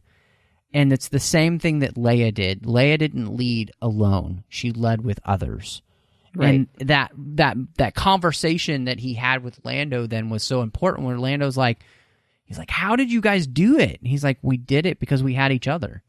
And Poe learns to lean into not just being the hotshot pilot by himself. He leans into leading with others. And I thought it was really great. And Oscar Isaac is perfect in this role. And I couldn't be more happy, like the fact that they kind of just turned him into the swashbuckling hero that works so well in Star Wars. So I'm that, and his relationship with Zorii Bliss, which in my headcanon, yeah, she might have said no then, but they get together in the end. So she ain't gonna say no later. That's right. No, she's not. So not with that hair. Yeah, that was another thing that made me feel like we're seeing Han and Leia again in a way, is that romance you see between him and Zorii. Is it's not just him being a player or, you know, flirty or whatever. It's like the two of them had been through a lot together long before this, when they were running spice together. You know, she says they were part of a crew. And so he's finally back in her life, and she and he have that moment where they're sitting together and she says, "Come with me." And he's like, I can't abandon this rebellion. And he sees that responsibility that you have of being a leader is that you can't just run off even though you'd like to. And like you said, Matt, that he realizes that also being a good leader doesn't mean that it's all on you by yourself, that you have to have people to support you and to do it together. Yeah, absolutely. So I guess, you know, before maybe we get to Finn, let's talk a little bit about my new favorite character, Zorii Bliss, who is just the best. You mean has the coolest outfit in the whole movie? That, and I mean, I just loved her as a character in this movie. I mean, she felt a little bit like what, you know, Enfys Nest was in Solo, where it's like somebody who has such the cool outfit, only has a few moments, but you're like in love with them as a character. And Star Wars is so good at that. But what I really loved is what she did for Poe's character. I think she really humanizes Poe. And, but at the same time, she's an interesting character all on her own. Like, I want to know more about her, but I also would love, you know, I mean, like you said, Christy, she asks Poe to come with her. You can tell she has feelings for this guy. And he has feelings for her, and like I would love to see where that goes, because this is the other thing I feel like she added to the story as well, is like what you're fighting for, right? Like, and romantic relationships are what we're fighting for as well, for there to be a hope of the future, that you could have a future with somebody. So the fact that they gave that hope then for Poe to me through her was also great, you know? And so, yeah, I love her costume. I love her blasters. I love everything about her, and like her interactions with the characters were great. I just want more Zorii everything. Yeah, and I like that she gives a backstory to Poe. We find more about him and his relationship with her in the past, so now we've got more of that backstory of who he was. But she's very much, you know, she's very tough. She's almost like, I mean, you can almost see her being like a bounty hunter type, you know? Yeah. I mean, yeah. Definitely in that. And I kind of wish she would have taken off the helmet at the end, but not a big deal. But no, I really like the character. It was just enough there that she created enough interest, because she also is questioning these characters and what they're doing and why they're doing it. And she's pointing out that these characters, you know, and their situation is not like the best situation to be in. Like, what are you doing, and what is going on with you people? Who are you hanging out with that speaks Sith? Yes. Right. So it adds a nice element to that. That's a good point, because I forgot about that. Yeah, she definitely was like, who are your friends that are doing this kind of stuff? I don't know if I like these people. Well, and it kind of lets you know, like, you know, the mysticism of the Sith for the everyday person is not a good thing, right? Like, who are you hanging out with that speaks Sith? That's not a good thing, you know? So her as a character was just so much fun, and I just want more of her. I'm glad to have her in Lego form, but I almost feel like you were saying, Bruce, like you could do a great Disney Plus show with like her and Poe and Finn and Rey, where they're just having adventures together, right? Like, all on the Falcon, wish. You know, like, I don't know, it just would be great. But I quickly, just thinking back to like Poe or whatever, like, I think they also set him up as being somebody who could be a leader for what will be hopefully a government, you know, like as a reestablishment of the Republic, you know, for the galaxy and everything. So that was really neat. So now we get to our resident ex-Stormtrooper, Finn. And how did you guys feel like we brought a conclusion to his storyline in this film?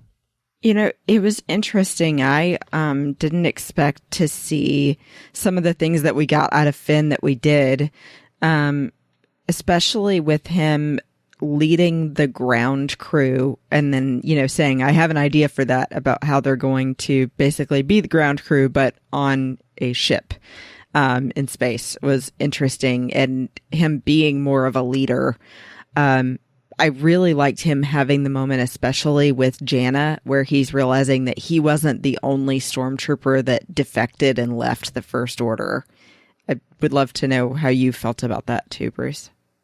I love that because when I saw The Force Awakens, and I think I may have mentioned it here on the 602 Club, that first scene when we see Finn and he basically awakens to, I can't do this. There's this, the way the camera works and the sound, there's this, you know, he's just kind of looking around like in confusion. Mm-hmm. I said at that time, I felt like the Force awoken in Finn, that something in the Force woke him up to the fact that he realized he was doing something wrong. And they never played into that. And I was just like, that was just the impression I got from the beginning of The Force Awakens. So when they're showing he's force sensitive in this movie, I'm like, that's what I felt at the beginning of The Force Awakens. I just wish that would have been played a little bit more as the other movies continued on. But it was really great, that scene with Jaina when he's finding out that she's like him. And not only that he's not the only one, but she and her whole troop went through that. And she's like, yes, there was something that just clicked. And he's like, yeah, like the Force. And she's like, do you really believe that? And he's like, yeah, I do. And that's like the confirmation for him that, yeah, it's the Force that made me this way, and it's the Force that did this to you guys. And it just shows to me that these were Force-sensitive children that were taken by the First Order. And maybe the First Order didn't realize they were Force-sensitive, but when they got older, the Force clicked in. Mm-hmm. So I thought that was really cool because, the Jedi were always taking children away from families that were Force sensitive, but that's not going on anymore because we don't have that Jedi Order. Mm-hmm. But now they're going into the First Order and turning on them. Yeah, I think that was the best part of Finn in this movie was exactly that, having him be Force sensitive and then having now that connection to Rey the way that I felt like we saw Obi-Wan have in the past of being able to sense things happening. I love that we have those moments too where you see Finn having this Force sensitivity where he could say, oh no, something's happened to Rey. Or, oh no, Rey then seeing in her, visions with the Force that Chewie's okay. She can tell that through the Force that he's alive and he's on that ship. So yeah, I think Finn finally getting definite Force sensitivity and then saying he really believes it all was the best part of him in this movie. I did kind of think in the back of my mind though of Han being like, that's not how the Force works. Right. But this really sets up that any stories that take place after this, whether they're books or movies or whatever, we could see Finn as a Jedi, being trained as a Jedi by Rey. Yeah. Oh, yeah. That was my immediate thought was, one, everybody was like, what did Finn want to tell Rey? What did Finn want to tell Rey? And my immediate thought the whole time, even the first viewing, was that he wanted to tell her that he feels like he can feel the Force. And JJ confirmed that online, which was kind of cool. In an interview he did, which was neat. But no, I liked this arc. I didn't know if I would like it if he turned out to be Force sensitive, but I felt like the way they handled it was really well done. I also liked that we kind of went away from, we really saw growth in Finn. Obviously, in The Last Jedi, he's more just worried about Rey, but here he really has bought into, and it seemed into the idea of the Resistance, and really seems to be somebody who's trying to learn and to grow as a leader and put any of his skills to use. And then, him running into Janna, I thought was really cool, and that whole group of stormtroopers, because, this question of the stormtroopers being children that were stolen and then, basically brainwashed into being stormtroopers for the First Order, something really fascinating to me, and to see that there were others, a lot like clones, who deserted back in the Clone Wars. We see that this didn't work for everyone. And for some, it has to do with their Force sensitivity. So I thought that was really interesting, and I really liked Finn's story arc here, and I think the thing that I love most about Finn is what he also adds to the other characters around him. His love for Rey and Poe is evident, and he in many ways is kind of like the glue that keeps that trinity together. And I thought that was really neat, and they portrayed that well. And what I love too, I love that his relationship with Rey is now not about, romantic relationships. And I love that his relationship with Poe is about brotherhood. And really what it said to me is that these three, it's about friendship. And friendship is so important, whether it's with the opposite sex or with somebody who, same sex, friendship is so important. And that's what allows them to do the things they do, because they have each other. And that was what we talked about earlier with the idea of that theme that Lando brings to Poe, like we did it because we had each other. So I really appreciated that playing out so well with Finn too.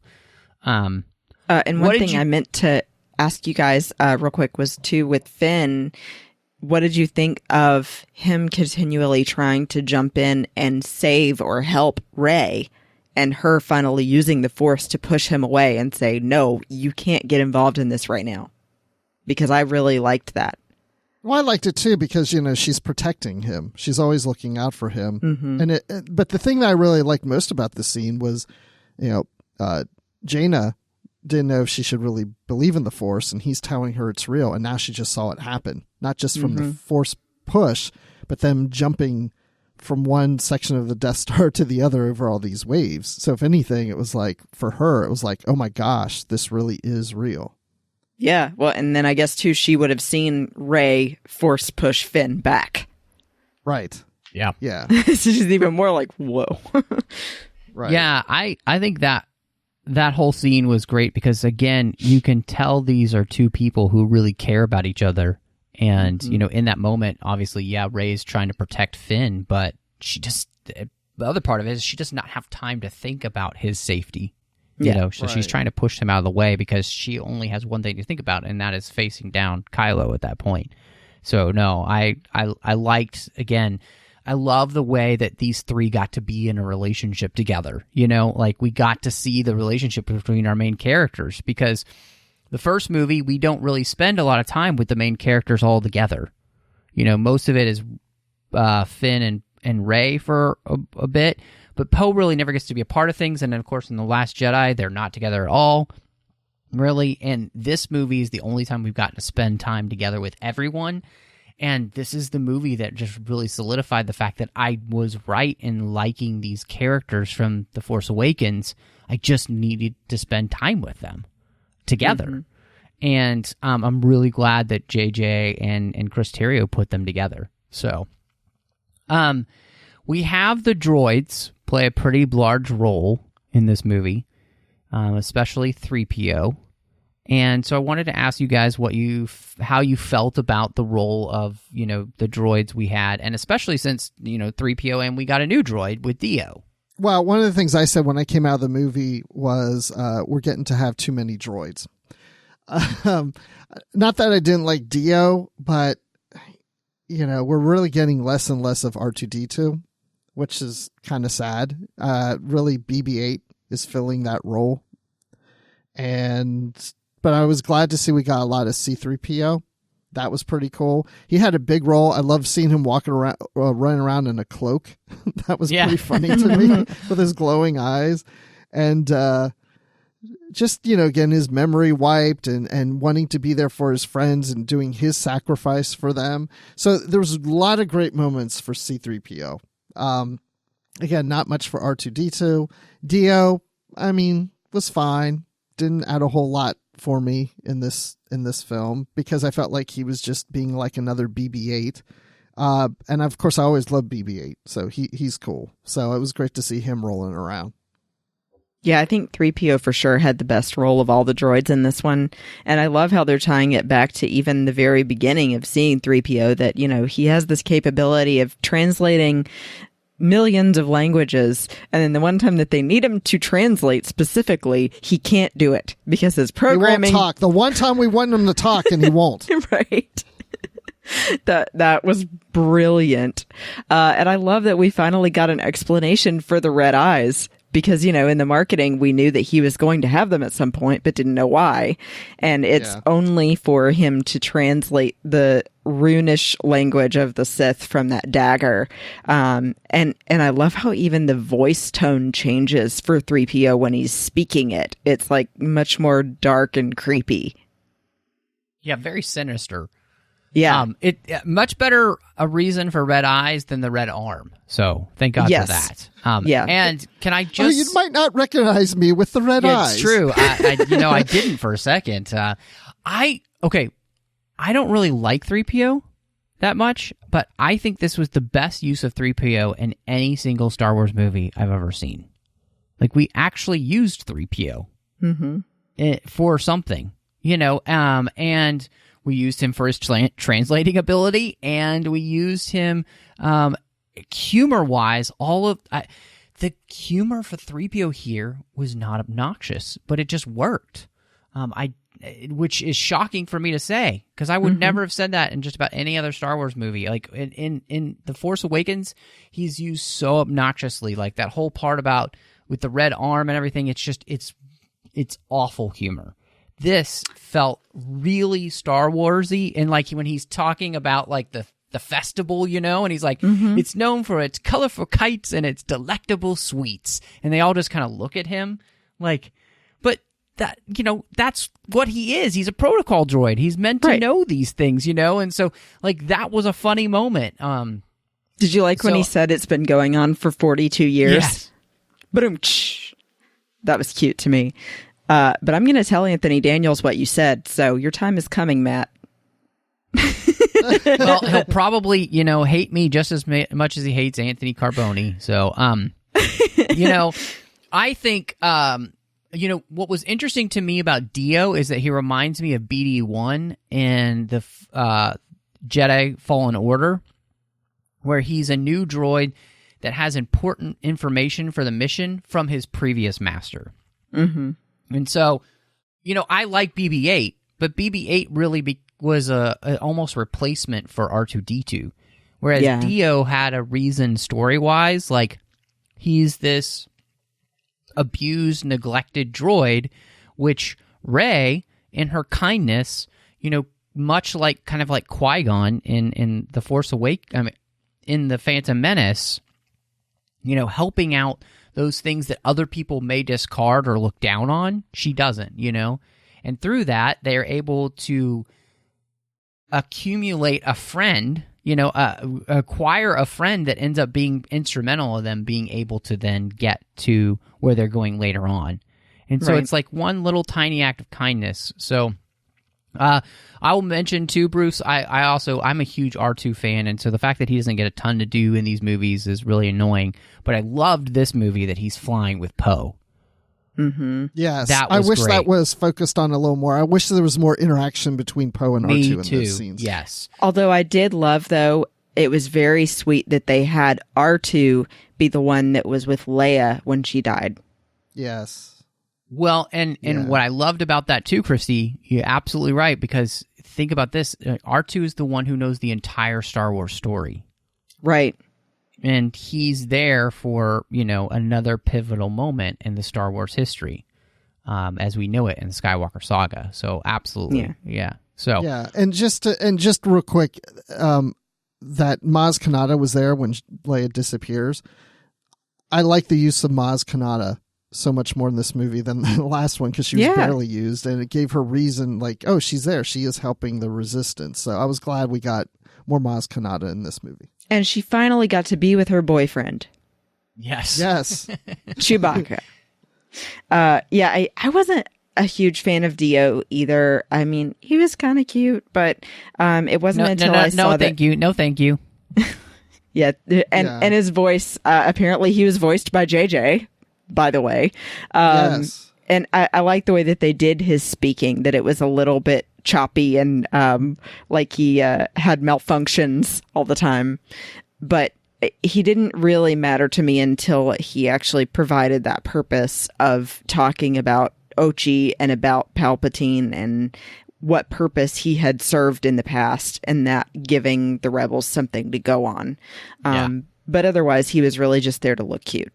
What did you guys think of Babu Frik? I love Babu Frik. Yeah, I thought he was cute. And the third time I saw the movie was with my wife. This was her first time seeing it. And I thought, I wonder if she'll like, because she keeps around the house all the time going, Baby Yoda, Baby Yoda, Baby Yoda. And I was like, I wonder if she's going to like Babu Frik. And sure enough, every time he appeared, she was like laughing and giggling. So I knew she loved him. So now next time I see your wife, I'm going to have to be like, hey. Hey, woohoo. Oh, he's one of my oldest friends. I thought he was really fun. To me, Babu Frik was the essence of that George Lucas whimsiness, where it's just this like goofy, random, out of sight, like out of my, like nothing you would have thought of kind of character. When you're thinking a droid blacksmith, right? Black market droid dealer. And I thought he was great. He is definitely not cuter than Baby Yoda, so back off, Babu Frik. No. But he is a lot of fun, and so he fits the Star Warsiness. So I mean, to me, it's the perfect type of character to introduce in these movies, where it's just a random. He kind of reminded me how much I love Dex in Episode 2. Like small, random character role, but it's a character that I kind of immediately gravitate towards just because there's just something about them. So really well done in that creation. Yeah, I like it when Zori's in her ship and Poe's like, "Oh my gosh, it's you, Zorii! You came!" And then Babu Frik pops up, "Hey!" Yeah, that was great. Yeah. You made it. Yeah. So I wanted to ask you guys about a bunch of different things that all kind of fall into the same category, which is the Sith. But in that, we had like the Wayfinder, Exegol, the Knights of Ren, the answer we got for Snoke. So how did you guys feel about those things and the way that they play into the movie? I think that the Knights of Ren could have been done a little bit better, but I mean, at least we got them. I mean, as much as they had teased the Knights of Ren and, Kylo becoming who he was and everything, I wanted the Knights of Ren to come about at some point in the movies. So I'm glad we finally got them. I'm glad that you have them kind of following Rey, Poe, and Finn as they're traveling around. And then Kylo having to fight them when he turns on the Sith. But I think that I would have liked to have had a little more explanation of how they came to be, and maybe seeing their faces or knowing their story just a little bit more. One thing I've always wanted in Star Wars movies after the original trilogy is I always wanted to see Vader's castle or like a Sith homeworld and those sort of things. And so I was really pleased that we got some of this in this movie. The Knights of Ren, honestly, I could care less about. They were mentioned in The Force Awakens. I'm with you, Christy. I'm glad we got to see them, but they didn't add anything to this for me. Yeah. You could have just had a group of stormtroopers following Kylo Ren around and could have played out the same way. I mean, it just seemed like something where JJ's like, "Oh, yeah, well, came up with these Knights of Ren. I got to put them in here. I'll do something with them." Mm-hmm. It didn't really do anything, but everything else about the Acolytes and the Wayfinder and the two Wayfinders, I like that because these were tools of the Sith, and this is something that the Sith used, and this is like something that Kylo's looking for. It's that whole mystery of Sith and darkness, and I like to hear and see more of that kind of stuff. Yeah, I'm with you, Bruce, on that for sure. And it felt even too like a follow-up to what Maul got to do in Rebels, and then with things in the Clone Wars with like Dathomir and everything, all of that lore of like the mystery of the unnatural part of the Sith, and getting to see the Sith temple and how you have to go underground. And it seems like this ancient space with all of these statues and stuff that's been there for years and years and years. Yes. I want to visit it. I know. Like, you and I consider each other part of the dark side. It would be cool. Yeah, I'm here. I totally agree with you guys about the Knights of Ren, and I think the problem with the Knights of Ren is that there's no real reason for them to be in the movie, I feel like, other than because JJ wants them in the movie. And I think that this is one of those places where if he had done the second movie, we probably would have had the Knights of Ren in that movie, right? True. And so it would have made much more sense to be able to have them there. And I seeing it a few more times and reading the illustrated guide, they're kind of force sensitive, so they're force sensitive to the abilities of like a Inquisitor would have been. So to think of them as Kylo's Inquisitors made sense for them to also be on the trail of Rey, and that he would send them and he would have them on this mission. So that part made sense, and it added something cool for him to have to fight on Exegol, making his way to Rey and the Emperor. But they don't have enough of the purpose in this movie that I would want.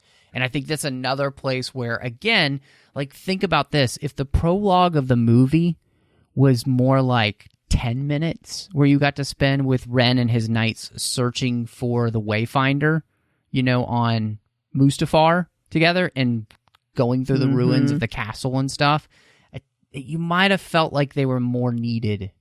I love the fact that, we finally see, like you said, Bruce, this Sith temple, this Sith world. And it honestly reminded me, it looks like an upside down pyramid, so it kind of reminded me almost of like an upside down Mortis, which was cool. Having the acolytes of the Beyond, which we've read about in books there, and that realizing that that's what all of those people are in the stands, there, and this giant, Sith arena. The throne room arena. Sunday. Rey becomes a Sith. I thought was great, and then I thought it was really neat too because the Wayfinder, and it immediately the first time it made me think of this, but then it was confirmed in the visual guide. In the Battlefront 2 game, there's that there's that part of the game where you're Luke Skywalker and you're on Pilio, and you find this compass, and it's a Jedi compass. And it's similar to the Sith Wayfinder. So I just really loved that we had all these things kind of play into the movie. And honestly, I'm glad we finally got an answer for Snoke. And to me, the answer that we got for Snoke was very satisfying. It made sense. It fit. And it even kind of fit then with The Last Jedi of dispatching him so quickly that really he was just a tool all along. And so I think they did a perfect job with that stuff. I agree, because I really was afraid they would go into too much explanation. Well, Snoke, who was this and that because I sent him on a room and blah, blah, blah, blah, blah. I'd be like, okay, we're trying to justify Snoke and now we're going to dump his whole backstory on you. It was just kind of a throwaway, it's like, and that's all we needed, yes, I created Snoke and Snoke was doing work for me. That's really all we need to know. Oh yeah, and look, I was making more of them. He had some extras just in case. Right. Extra Snokes for everyone. One gets cut in half. You have a replacement. Those are all the leftover action figures that nobody bought. I got a pack of Snokes in here. Anybody want to Snoke any of them? Snoke if you got them. Yeah, I think too, if you think about it, this was really for people that have not read any of the books or seen any of the animated shows. This was the first time they're getting to see more about the background of the Sith and sources of their power and all of the mystery with like the Wayfinder and things like that. So, for people like my sister, for example, who's the average fan that is not as involved in Star Wars all the time as I am, that was a big deal because she's finally getting some answers. And then too, my favorite scene of this entire movie was finding out that Palpatine could shoot Force lightning to the entire galaxy at once. Yes. Yeah. And Christy, just like your husband, that reminded me of the cover of Heir to the Empire, where Sabeloth is shooting Force lightning into the sky. So absolutely. That was really awesome. So I thought all of that stuff really worked. Now, on the other side, I wanted to ask you guys about, we have the First Order and the Final Order, and, we had some new characters. We have Hux back. We've got this new character, Allegiant Pride. We've got a new fleet, a new Sith army, new Sith troopers. How did all of that stuff work for you? I was saying that Hux pulled a callus and decided to defect. Although not quite as much. Yeah. Yeah. He's like, I don't care if you win. I just don't want Kylo to win. But I felt like he died a little too soon. I was kind of sad for Hux. But General Pride fascinated me. I would really like to know what he meant by saying, I fought for you in the old wars. Yes. Pride I was very fascinated with. Now that I think about it, out of all the new characters introduced in this film, he might be the one I'm more interested in to learn more about. Yeah. I really like that character. And I like Richard him E. so Grant. much better than Hux. Yes. The actor playing General Pride, he actually has been a villain in a lot of other things. He was in Doctor Who as well, but he just brilliant. He is. And I like how Hux went out, you know? Bam, done. Pride's done. Just, I just, that I loved. I thought that was a great scene. I really enjoyed that. Did you like Hux getting shot in the leg instead of the arm? Yeah, I like that, and I like Hux's response. He's like, I don't care about you. I'm doing this because I'm trying to, whatever, Kylo Ren. Yeah, trying to beat him. I want him to lose.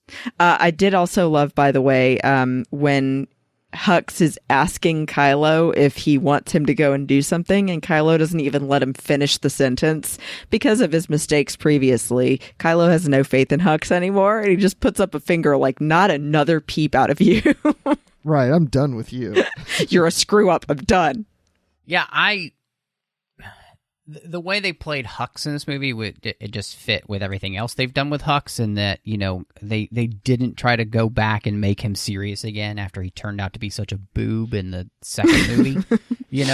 So I appreciated that they didn't even try. I didn't really have a problem with him turning out to be the spy, and I thought that the reason for him being the spy made sense with that character. Like, he's just a petulant child, like he just doesn't want the other boy to win.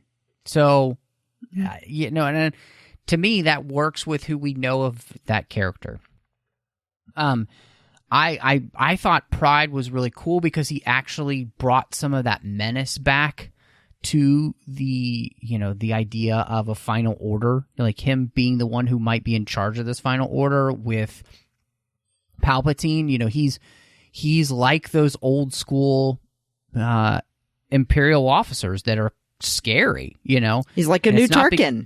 It's not because he's like yelling all the time and like frothing at the mouth like an idiot, No, he's cold and calculating and he just has evil behind his eyes. So I really liked that. And just what I also loved, and this is just somebody who is a huge fan of reading everything in the new canon that I have.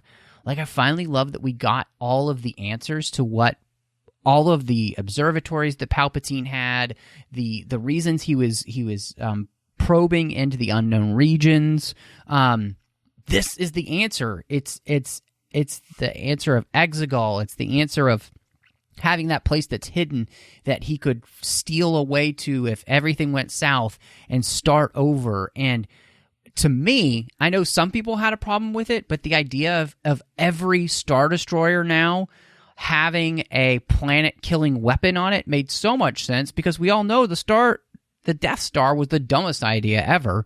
But now that every, planet can be held hostage with a gun literally pointed to its planetary head, I liked that. I thought that made sense, See, I didn't. That was probably the thing I didn't like the most. And only because it takes away, for me, some of the Death Star and even Star Killer base.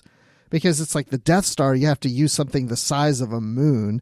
And Star Killer base, you have to use the size of a planet to get enough energy to just destroy a planet. And you're using a huge cyber crystal in the Death Stars to make it happen. And now these ships can just shoot a laser. But at the same time, technological advancement, right? Right. Well, that's what I was going to say. And that's the thing. You could say, well, over time, technological advancement. But gee, really, they put so much effort into... Well, I don't know. I don't know really why they would have done Star Killer base if they had these ships in waiting. Well, but they didn't know about the Emperor, remember? Like, there are only a few people that know about that. And what I loved is that the visual guide finally clarified that the Star Killer base was Ilum. That they had mined Ilum, and that's how they had been able to create a weapon of such massive destruction, because it literally is a kyber crystal type planet. That's where the Jedi went to get their kyber crystals. So it's a planet that's rich with kyber crystals, and so I was glad that happened. But to me, John and I had talked about this in Aggressive Negotiations, this idea of Star Wars, like, wouldn't it be better just to create a larger fleet than to have one Death Star? And so this seemed to be the answer to that, was like, well, we created a bigger fleet, and they all have weapons that if you're not going to be with us, we'll just destroy your planet, you know? Well, right. And what I did like about that is when you see the Death Star and Starkiller Base, as soon as they hit a planet, boom, it explodes. This one drills into the planet for a while, and then it starts to break apart. Yeah, it's not immediate. So it's not as... Right, exactly. So it's not as powerful, but can still get the job done. And the way that I kind of rationalize the fleet as well, too, is I'm thinking that, one, over time, Palpatine and the Sith have learned to get around that problem of having only one weapon that then the rebels destroy, and then they've got nothing left to do it with. And so they've created multiple. And then also that through something mysterious with the Sith power and the Force and everything, that Palpatine was able to sort of, in a way of like raising the dead, he's raising this fleet that he's had in waiting, and that maybe the dead have been brought back to life, and that's who's on all of these fleets of Star Destroyers. What were all these? Yeah, who are all those people on those Star Destroyers? So that's how I rationalized it. So that's one thing they did. I mean, you have to read a book, but they did answer that in the visual guide, that the Star Destroyers are much more dependent on automation, and that they are children that have been raised by the acolytes. So that maybe some of those children that's stolen for the First Order. And this could be going... I mean, we have no idea how long Palpatine's been, like, building up this fleet there. Like, this could have been happening all the way... I mean, you think about the... throughout the Galactic Civil War and everything, all of these things could be happening then, right? Mm-hmm. So we don't necessarily know. So if I put that into my brain, I'm like, okay, so that makes sense that you could build up this massive fleet, and, you know, you could be raising these children with these, you know, acolytes who, you know, will turn them into basically just, you know, Sith automatons. Or it could have been clones. Could have been something like that too. Yeah. You never know. Could have been a mix of all that. He saved some. But I do kind of love too that, you know, kept him in a drawer. The Empire's always kind of been akin to, you know, the Nazis, and for the final order, you know, just reminded me obviously of Hitler's final solution. You know, and that their final solution is to be a power so great that the galaxy has no choice. So, and you know, it was a good thing. And instead of it just being one massive super weapon, again, it became something where it's like, this is literally the entire galaxy now, you know, is at risk. So I liked that. So if I have any real major problem with this movie, it's that there are too many reversals. And my biggest one is the Chewie one, is that they tell you Chewie's dead, and then immediately they tell you Chewie's not dead. And every time I see this movie, I just think to myself, JJ, if you edit out the scene where you find out Chewie's alive, and you don't find out Chewie's alive until Kijimi, that's so much more effective. Because then truly you are left hanging thinking that this character is dead for a good 10 minutes. And when the characters then are like, oh, we're going to do it for Chewie, but you're thinking to yourself, well, but Chewie's not really dead. I mean, I know they don't know that, but we know that as the audience, and it kind of ruins some of that moment where I just feel like, and then it happens over and over again in this movie. It happens with Zorii Bliss, you know, them destroying Kamiji, and then you're like, oh, she's not on the planet because she's still alive now. It happens with 3PO and his memory. Obviously, it happens with Ben, you know, like him getting thrown over, and then he, you know, so it's like, it happens at least 4 times, if not more, in this movie, and it's too many. And I think they could have fixed it. One, I think they should have left 3PO's memory blank. And I think Chewie, you shouldn't have known Chewie was alive until Rey senses Chewie on Ren's destroyer. I agree with you. This is one of the things that drives me crazy sometimes about JJ is he does this type of thing where, like when I thought Chewie was dead, I was like, wow, okay, he went there. That's pretty cool to me, and then I also feel like you're saying, instead of waiting to play that out later, I feel that and when I say they, I mean JJ, Kathleen Kennedy, Disney, we don't want the audience to be sad for very long. We don't want them to feel like Chewie really is gone. We don't want to. So let's hold that off for a couple minutes and then reveal that. But let's not play that out too long. And people aren't going to like that C-3PO's memory's wiped. So again, let's bring that back. Like, I feel like there's so much catering to the audience because I feel like they're a little afraid that they're going to upset people. And I'm just like, it is going to be upsetting if C-3PO doesn't remember. It is going to be upsetting if Chewie's gone, but let's stick with it. It gets back to what I said before about, Palpatine dies. Oh, no, not really. Maul dies. Oh, no, not really. It's like all these reversals. When there's too many, it gets to be old, and it also just gets to be a bit predictable. I agree to a point. I feel like 3PO's memory should have stayed wiped. I even thought it was kind of funnier that then he's reintroducing himself to everyone that he already knows. Right. But yeah, I think the 3PO could have stayed with his memory wiped. And I think that you didn't have to have that additional scene of Rey realizing that Chewie was alive until later. Then you could have them reunite and then you would know he's alive at that point. But I felt like with Zorii, it didn't really bother me because she wasn't really a key character that much anyway. And with Ben, it made sense for him to think he died and then for him to come back and then, the transfer of the Force between he and Rey. Yeah, when when Palpatine pushes, Ben, and he falls away, I'm like, okay, another person that falls down. Yeah, he's not dead. He's going to come back up. Mm-hmm. And sure enough, he climbs back up. They always do. If anybody falls in Star Wars, they get themselves back up again. It's like the commercial. I've fallen and I can't get up. No, they will get up. Well, eventually. Mace Windu did not. This is true. So far. Yeah. just wait. Just wait. I keep waiting, seriously, for Mace Windu to come back. But I think, I think one of those things, too, it's like in this movie, you have Leia sacrifice herself. You'll have Ben at the end sacrifice himself. The only other major character, quote unquote, that we know that's going to die here is going to be Snap Wexley.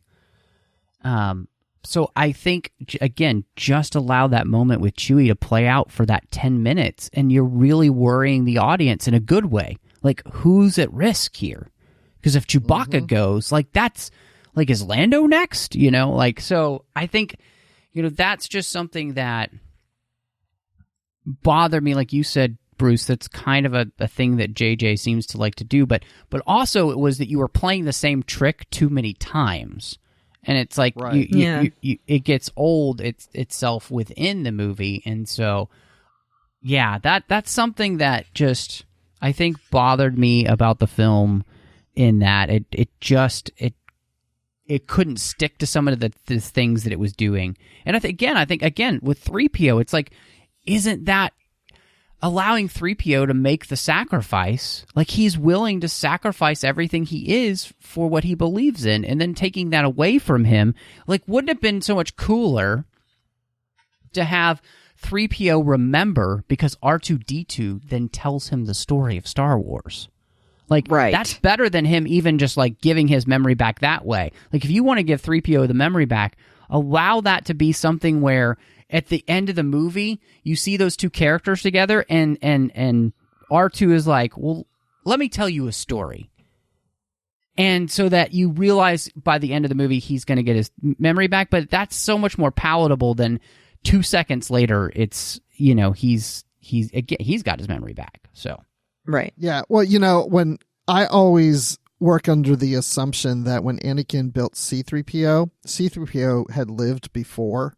Anakin was just putting parts back together, but that hard drive that represents his memory was wiped And before that, he and R2-D2 were together before. Like, they've been together for hundreds, if not thousands of years. That's my headcanon. So this would have been in the end with, his memory's wiped again. They have to get to know each other all over again, and R2 has to take the lead.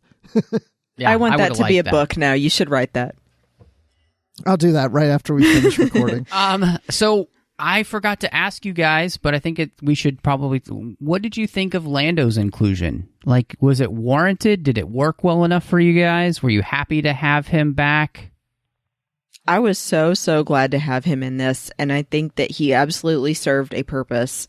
For one, to mourn also the loss of Leia.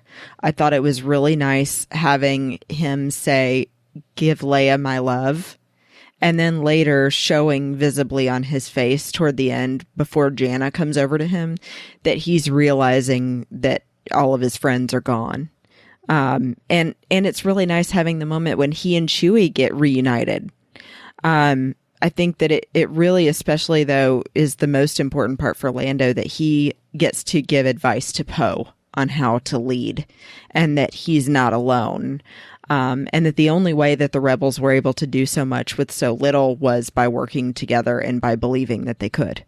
And to add to that, I like how Lando expressed that he and Luke had been working together. Yes. Had been on more missions. Yeah.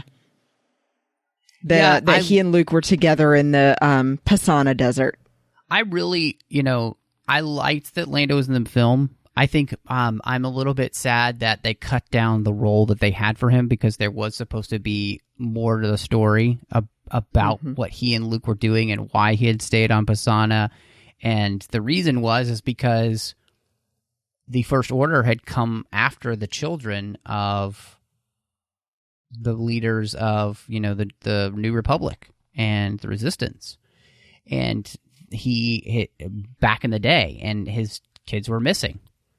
And so that Jannah, that whole storyline, and it's okay enough for the way they have it, but I feel like just having more time, I feel like there are scenes almost that it would have been great to have spent a little bit more time with Lando there in Pasana, and like them really, like, maybe even get to sit down inside that crawler thing and, have a drink and him like tell a little bit of a story in the same way that, you get in some of the other Star Wars movies. Just take a breath and like have this moment. Like, and two, what that does is it also kind of fills in the time period. Like, again, there's still so much of this time period we don't really truly know. Like, we got little pieces of, like, with that story, we got a piece of what Luke was doing and what Luke was worried about, and like it was adding to who Luke was and everything. And I'm like, oh my gosh, that's where those moments I just want to, I kind of want more information, and I want more of the story. And I know they could probably write a book about it, but having it there in the movie would have been great. And I just, like, what they did with Lando was great. I think Billy Dee was very good in the movie. It just would have been cool to have him just for, few 5 minutes more to really have him tell the story of what he and Luke were doing. Because I feel like we got the super short version. Yeah. Well, that's the problem with a lot of these movies now. It's like they're trying to cram so much in. And that's why these series, on Netflix and Disney Plus and Hulu and Prime, all these things, that's why these series work so well, because you can spend time on the stories. I mean, think of if this were a series on Disney Plus, there'd probably be a whole episode just devoted on that whole Lando situation and his backstory and him telling his story, and then we go to the next chapter in this broad story and focuses on another character, and it all just starts to add up and the pieces start to link. But man, in the movies, we got to hit it hard, we got to hit it fast, we got to keep the energy going. We don't want anybody want to get up and get popcorn because it's just moving so fast, we cram so much in that we have to cut scenes, because you got to have a lot of action. So we got to fill the action in there, and can't have a lot of downtime. But did you love, though, how they've tied this together with not only all of the other episodes, but also I wondered if there had to be some reason that an episode of The Mandalorian came out the day before we were able to go see the Rise of Skywalker. And then I realized what the connection was. It was the capability of Force users to heal people. Yes. Because Baby Yoda does that in that episode, and then the next day we went to see Rise of Skywalker and Rey does it. Yeah. Yeah, that was fun. I thought that's pretty cool. Yeah. I made sure my wife saw The Mandalorian right before we left for the theater. Yeah. But I saw it reversed because I saw the movie first and then I saw The Mandalorian. Oh, okay. Yeah, no, that was great, that little connection. I really appreciated that. Yeah, I think, that's just, when it comes to Lando, and if there's anything that I think this movie could have done better, where it in and of itself, obviously can't go back in time and change the way they create the sequel trilogy, but I feel like, man, gosh, 15-20 minutes more of this movie would have been fantastic, and that would have helped flesh out all these stories for somebody like, the Lando part, and getting more backstory with so. Last but not least, before we touch on one last thing that I want to get to after this, we got Luke Skywalker comes back and as a Force ghost has a conversation with Rey. How did that work for you guys? I feel like Luke's moment of coming back was basically undoing his story from The Last Jedi, and I was okay with it. Because that was my biggest problem with The Last Jedi, was that I felt like the characterization of Luke as a person who could possibly ever think about striking down his nephew was not ever someone that Luke Skywalker would be. That he was always the person that was inherently good and would not make that mistake. And so in this movie, I feel like the moment of him catching the lightsaber when Rey goes to burn it and saying a Jedi's weapon deserves more respect is like him saying my story deserved more respect. That was just me, but that's how I took it. And I like the direction that they took Luke in this movie. Definitely, it felt like a continuation of where we were going initially in The Force Awakens. And then also really getting the satisfaction of seeing Luke raise the X-Wing finally. Seeing him really being that positive mentor for Rey that she wanted him to be. And then getting to see her wear his helmet and fly his X-Wing. Yes. So the first time I saw the movie, the scene that I choked up the most was when he was lifting the X-Wing out of the water. That's what got me the most. If anything, I felt that this movie helped support the Last Jedi storyline of Luke in the fact that at the end of The Last Jedi, Luke learned his lesson, came back into saving the Resistance and being involved. And if anything, then he expresses the lesson he learned in this movie. He let fear get to him. And the reason I felt this movie supports what he was going to do to Ben and the consideration of maybe striking Ben is because now that we know that Palpatine is behind the scenes and he's pulling the strings. Something that I always wondered from The Last Jedi was the statement where Rey says to Luke that she felt the good in him, but Luke didn't. Luke did not feel the good in Ben. And I kept thinking, why does Luke not feel the good in Ben, but Rey does?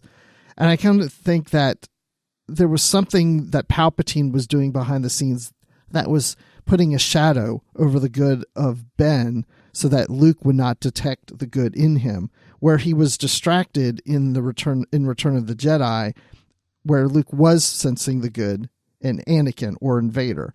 So to me, there's a lot of things in this that kind of support or give more weight or validate some things in The Last Jedi with Luke's character. And with Rey returning to the island and giving up also, it just shows that Rey is going through that same path that Luke is, where I'm afraid that I'm going to make things worse. I'm afraid that I could go to the dark side. There's always that fear. And what Luke says is, you know what? I learned you can't fear that. You have to face your fears. Don't do what I did, Rey. And I think that's a good lesson, because his failure, as Yoda says, his failure is to take that and teach what to do right to your students. And that's what Luke did. Yeah, I agree with you, Bruce. And you know, you know me, that's a really hard thing for me to say.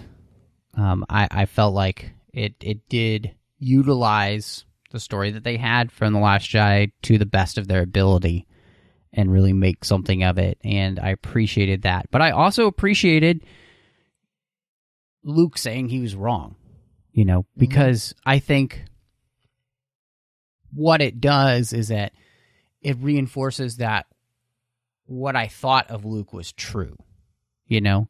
And I like that that's not the last word we had on Luke Skywalker, you know, that this is the last word, and it's a good one, and it's a good lesson, and it shows him to be, and I think, JJ was talking about this in an interview, but like the fact that Luke can make a mistake, you know, it's good to be able to know that even heroes can make mistakes. You know, they're and that's good. But what I love is that it's not, but a true hero is one who finds a way to overcome their mistakes, and Luke is able to do that. And I think that was what really helped in the movie, and I really appreciated that. So, you know, yeah, when he walks out and he's like, "What are you doing?" You know, it's great. Now, a criticism that I've heard, you know, is that they forgot that Luke's X-Wing, he had taken one of his S-foils and turned it into the door of his hut, which he had because it's in the Last Jedi visual dictionary. I was just looking it up. So to be able to fly Luke's X-Wing, it shouldn't be possible to fly it anymore because one of its S-foils is now a door. Well, they put the door back into the X-Wing, I guess. Yeah, I'm just going to let that go. Yeah, I'm going to let that go. But I'm also going to think to myself, you know, Luke's a Force ghost, right? And what if he had the citizens that were there on the island? What if he took the X-Wing out of the water and had them fix it so that when Rey came, as he knew she probably would one day, you know, like I can think of reasons in my head why it's like the X-Wing's back to fixed, you know, like, and it doesn't really ruin that moment for me. Like, it's too great a moment for me to care. And again, I like the moment so much, I'll rationalize it in my head. So, like, I think it was a beautiful moment for him to pull that up for her, and you know, for her to be able to fly, you know, his X-Wing and be basically, in many ways, like, she's continuing on the role of the Skywalker, right? Like, she's in his X-Wing, and just, it was kind of beautiful. So, and I love when they say, Red 5 is flying by. Yes, that was great. I also love it when they're like, "Hey, we're getting a message from Luke Skywalker." Oh, yeah, they said R2 is getting a message from Luke Skywalker, and everyone's like, what? Yeah, that was awesome. So this is obviously the final score that we will ever get from John Williams for a Star Wars film. And obviously that's... it just breaks my heart. But what did you guys think of his work here for this final Skywalker film? I thought he made a good bartender. That was it. No, I'm just kidding. He is a good bartender, I caught that the first time, brilliant. I mean, you know, how could you not like John Williams' music?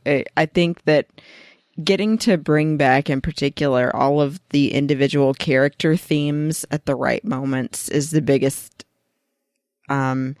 emotional driver for me, and really made me happy. You know, I mean, for sure, getting to hear Leia's theme when she's passing on, or at times to inspire Rey, was really meaningful to me. And then, you know, I think that definitely the biggest part is when Chewie is mourning Leia, and the music with that scene meant a lot to me. But that's really how I felt about it, I guess.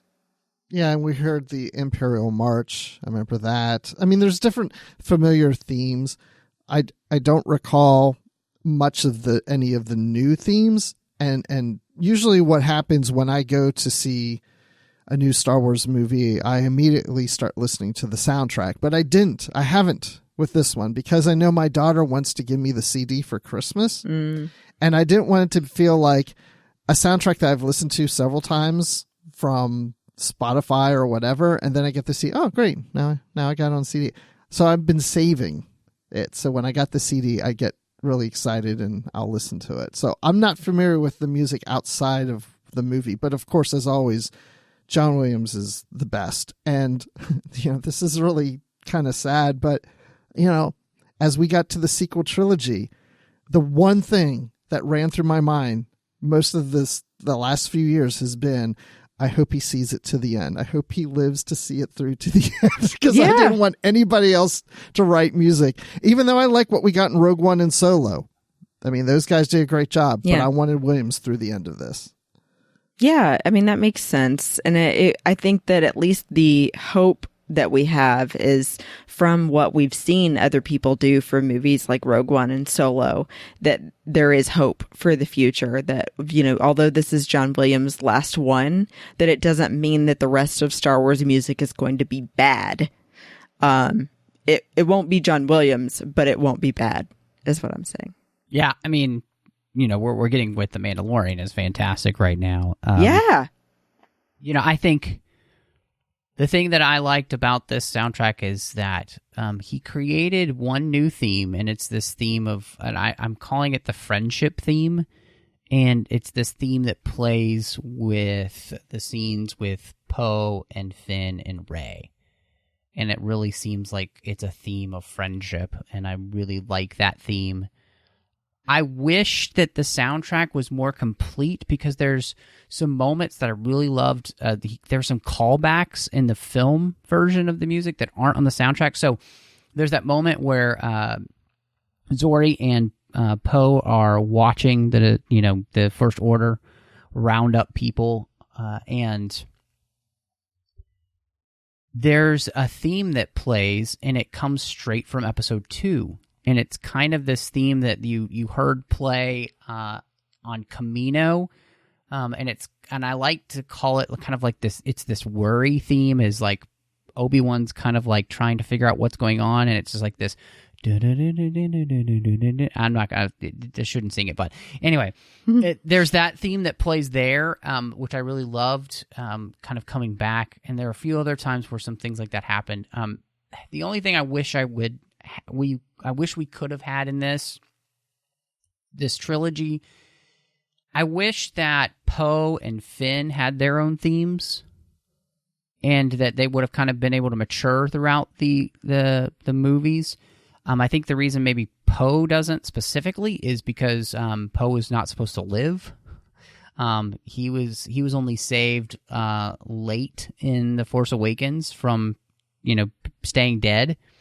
And so John Williams, when you're writing themes for people, they don't really have themes, but I just would have loved people like that to have their own themes, so they would have matured, just like Rey's theme does and Kylo's does. But overall, I liked the music. I think it was a nice wrap up to the film, and I really enjoyed it in the film, and I'm just hoping we'll get like a more complete version of the soundtrack coming up sometime, because the music as in the movie was even better than the presentation on the soundtrack. So, well, we have talked for about 2 hours and 40 minutes so far, my friends, and I think it is time for us to, and there's probably so much more we can say and that will be said in the conversation of this movie, but where do you guys come down on your ratings for Star Wars Episode 9, The Rise of Skywalker? Oh my gosh. It's not my favorite Star Wars movie, but don't ask me where it ranks, because I don't know. But I really enjoy it. I don't really know if there's any more I need to say about it that I haven't already said on here. I think it's a safe movie, but it brings new ideas, which I like. So, and it does feel like a prequel movie in a lot of sense, because when this is what I do. I take my phone and I ask it to pick a number between 1 and 8, when I want to watch a Star Wars saga movie, and then whatever number it says, I play it. So the other day I was watching Attack of the Clones, and as I was watching it, I thought, gosh, this kind of feels like the Rise of Skywalker in the pacing and the movement of the different locations and such. And you mentioned that earlier, Matt. So that's interesting to me, that the response from so many people really enjoy this movie, but maybe they don't like the prequels, but there's something that's similar there in the pacing and the storytelling. But so yeah, anyway, love seeing the new characters, the old characters. We got Han, Luke, Leia, and Lando, Chewie, C-3PO, and R2-D2.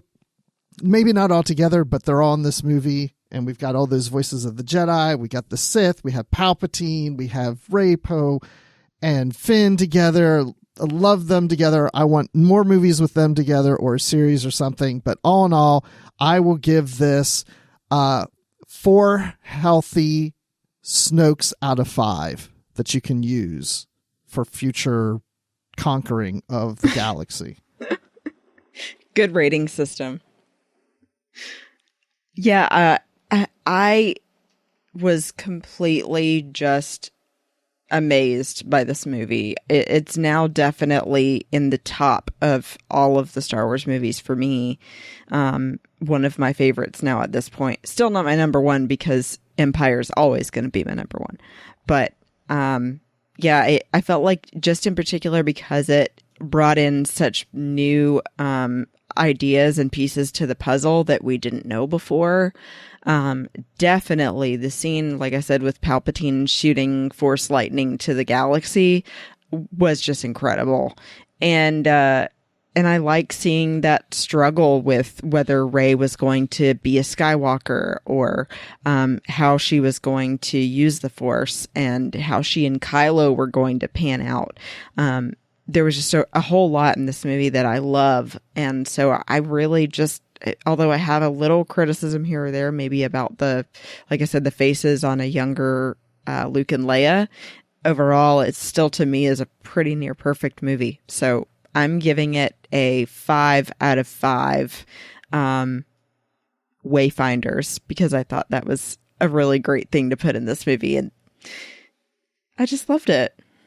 You know, we didn't talk about, but I'll mention here just so we'll can say we talked about it. You know, the moment there in the movie that I think where it surprised me is where they, you know, brought back Han for the memory moment. And that was another moment that just, it felt so right. It felt so good in the movie. And it also, again, this is a moment where this movie made The Force Awakens a better movie for me, where Han's death never affected me in that film, but him being back with Ben in that moment made that moment better in that movie, and it made that moment a one where I was like tearing up because of the conversation that they had together, and it's just so well played between those two actors.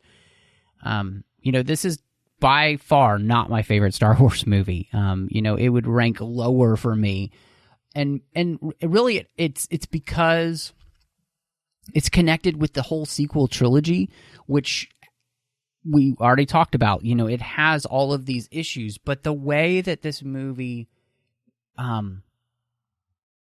it's the best of the sequel trilogy. I think it did a decent job of wrapping up the entire Star Wars saga. And obviously, look, they did it. So I'm happy though with the way that it ended. And I've enjoyed it every time I've seen it. I've enjoyed it more than the last. And that's all I could ask at this point, especially with the issues that I've just had in general with the entire sequel trilogy. And I will say, in the moments where this movie, you know, kind of felt like I could see similarities between other films, it felt more like the areas where I felt like it was doing that Star Wars rhyming thing. Like, oh, well, that kind of happened in that movie, but it's you know, so yeah, it felt good coming out of the movie the first time, and it's felt good every time coming out since. And, you know, for me being able to find a way to fit this all together in my head as a Skywalker story, it's been awesome. So, yeah, I'm really happy with it. And so in the end, I can't be upset that with this movie. I like it for what it is, and I also like it in the end. I think it did a good job, and so I'm excited to say I would rate this, 4 out of 5 B-Wings, because I was so excited to see B-Wings back in this film. So, yes. But with all of that and all the conversation we've had, Bruce, so great to have you back here in the 602 Club. Where can we find you online if people want to catch up with you? Well, I wish they would, because I'm on Twitter. I'm at Admiral_Rex. That's Admiral with the underline, then Rex. And you can find me talking about this movie and other Star Wars stuff on the Star Wars Report. We recorded about 3 hours of reviews of The Rise of Skywalker today, and now I just did it again on this show. So, yeah, but I say different things on there, too, than what you've heard on here, because different topics come up with different people. So, yeah, check that out. Each hour is going to come out as a separate episode, so it's 3 episodes. And then, of course, I'm here on the network on Trek FM doing Literary Treks with Dan Gunther. And then, of course, Live from the Edge when we have new live... we do a live show when we have new Discovery episodes that come out. I do that with Brandy Chicola. And, of course, you can find me in the Babel Conference. Yes. And then for me as well, you can find me in the Babel Conference, of course. And then when I'm not here on the 602 Club with Matt, I do a couple of other shows. You can find me on my show with Teresa Delgado called Sabers and Spells. We actually are going to be doing another Rise of Skywalker reaction show ourselves soon this week, so stay tuned for that. And then I also am on a show once a month called Planet Leia on the Fantatrax Network, where myself and 5 other women from around the world talk about our perspectives on Star Wars. And then lastly, I usually do, I've taken a break lately, but need to do another one, a segment called Fashion in 5 for the Star Wars Report, where I do a 5-minute report on men's and women's Star Wars fashion updates. And you can find me on Twitter and Instagram at Bespin Bell. And you can find me on Twitter, Instagram, Letterboxd, and Vero under the name MattRushing02. You can also find me doing The Orb with Chris Jones, talking about Star Trek Deep Space Nine. I am on the Nerd Party Network. I do 2 shows over there. One is called Aggressive Negotiations. I do that with John Mills. If you want to hear our thoughts about The Rise of Skywalker, we actually have our immediate thoughts because we'd only seen the movie once. So definitely check that out.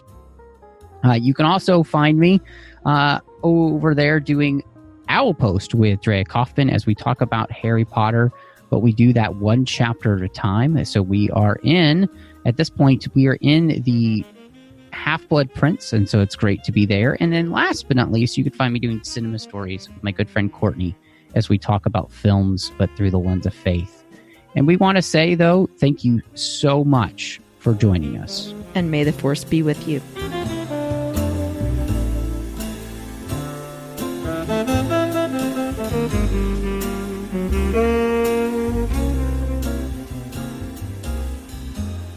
Mm-hmm.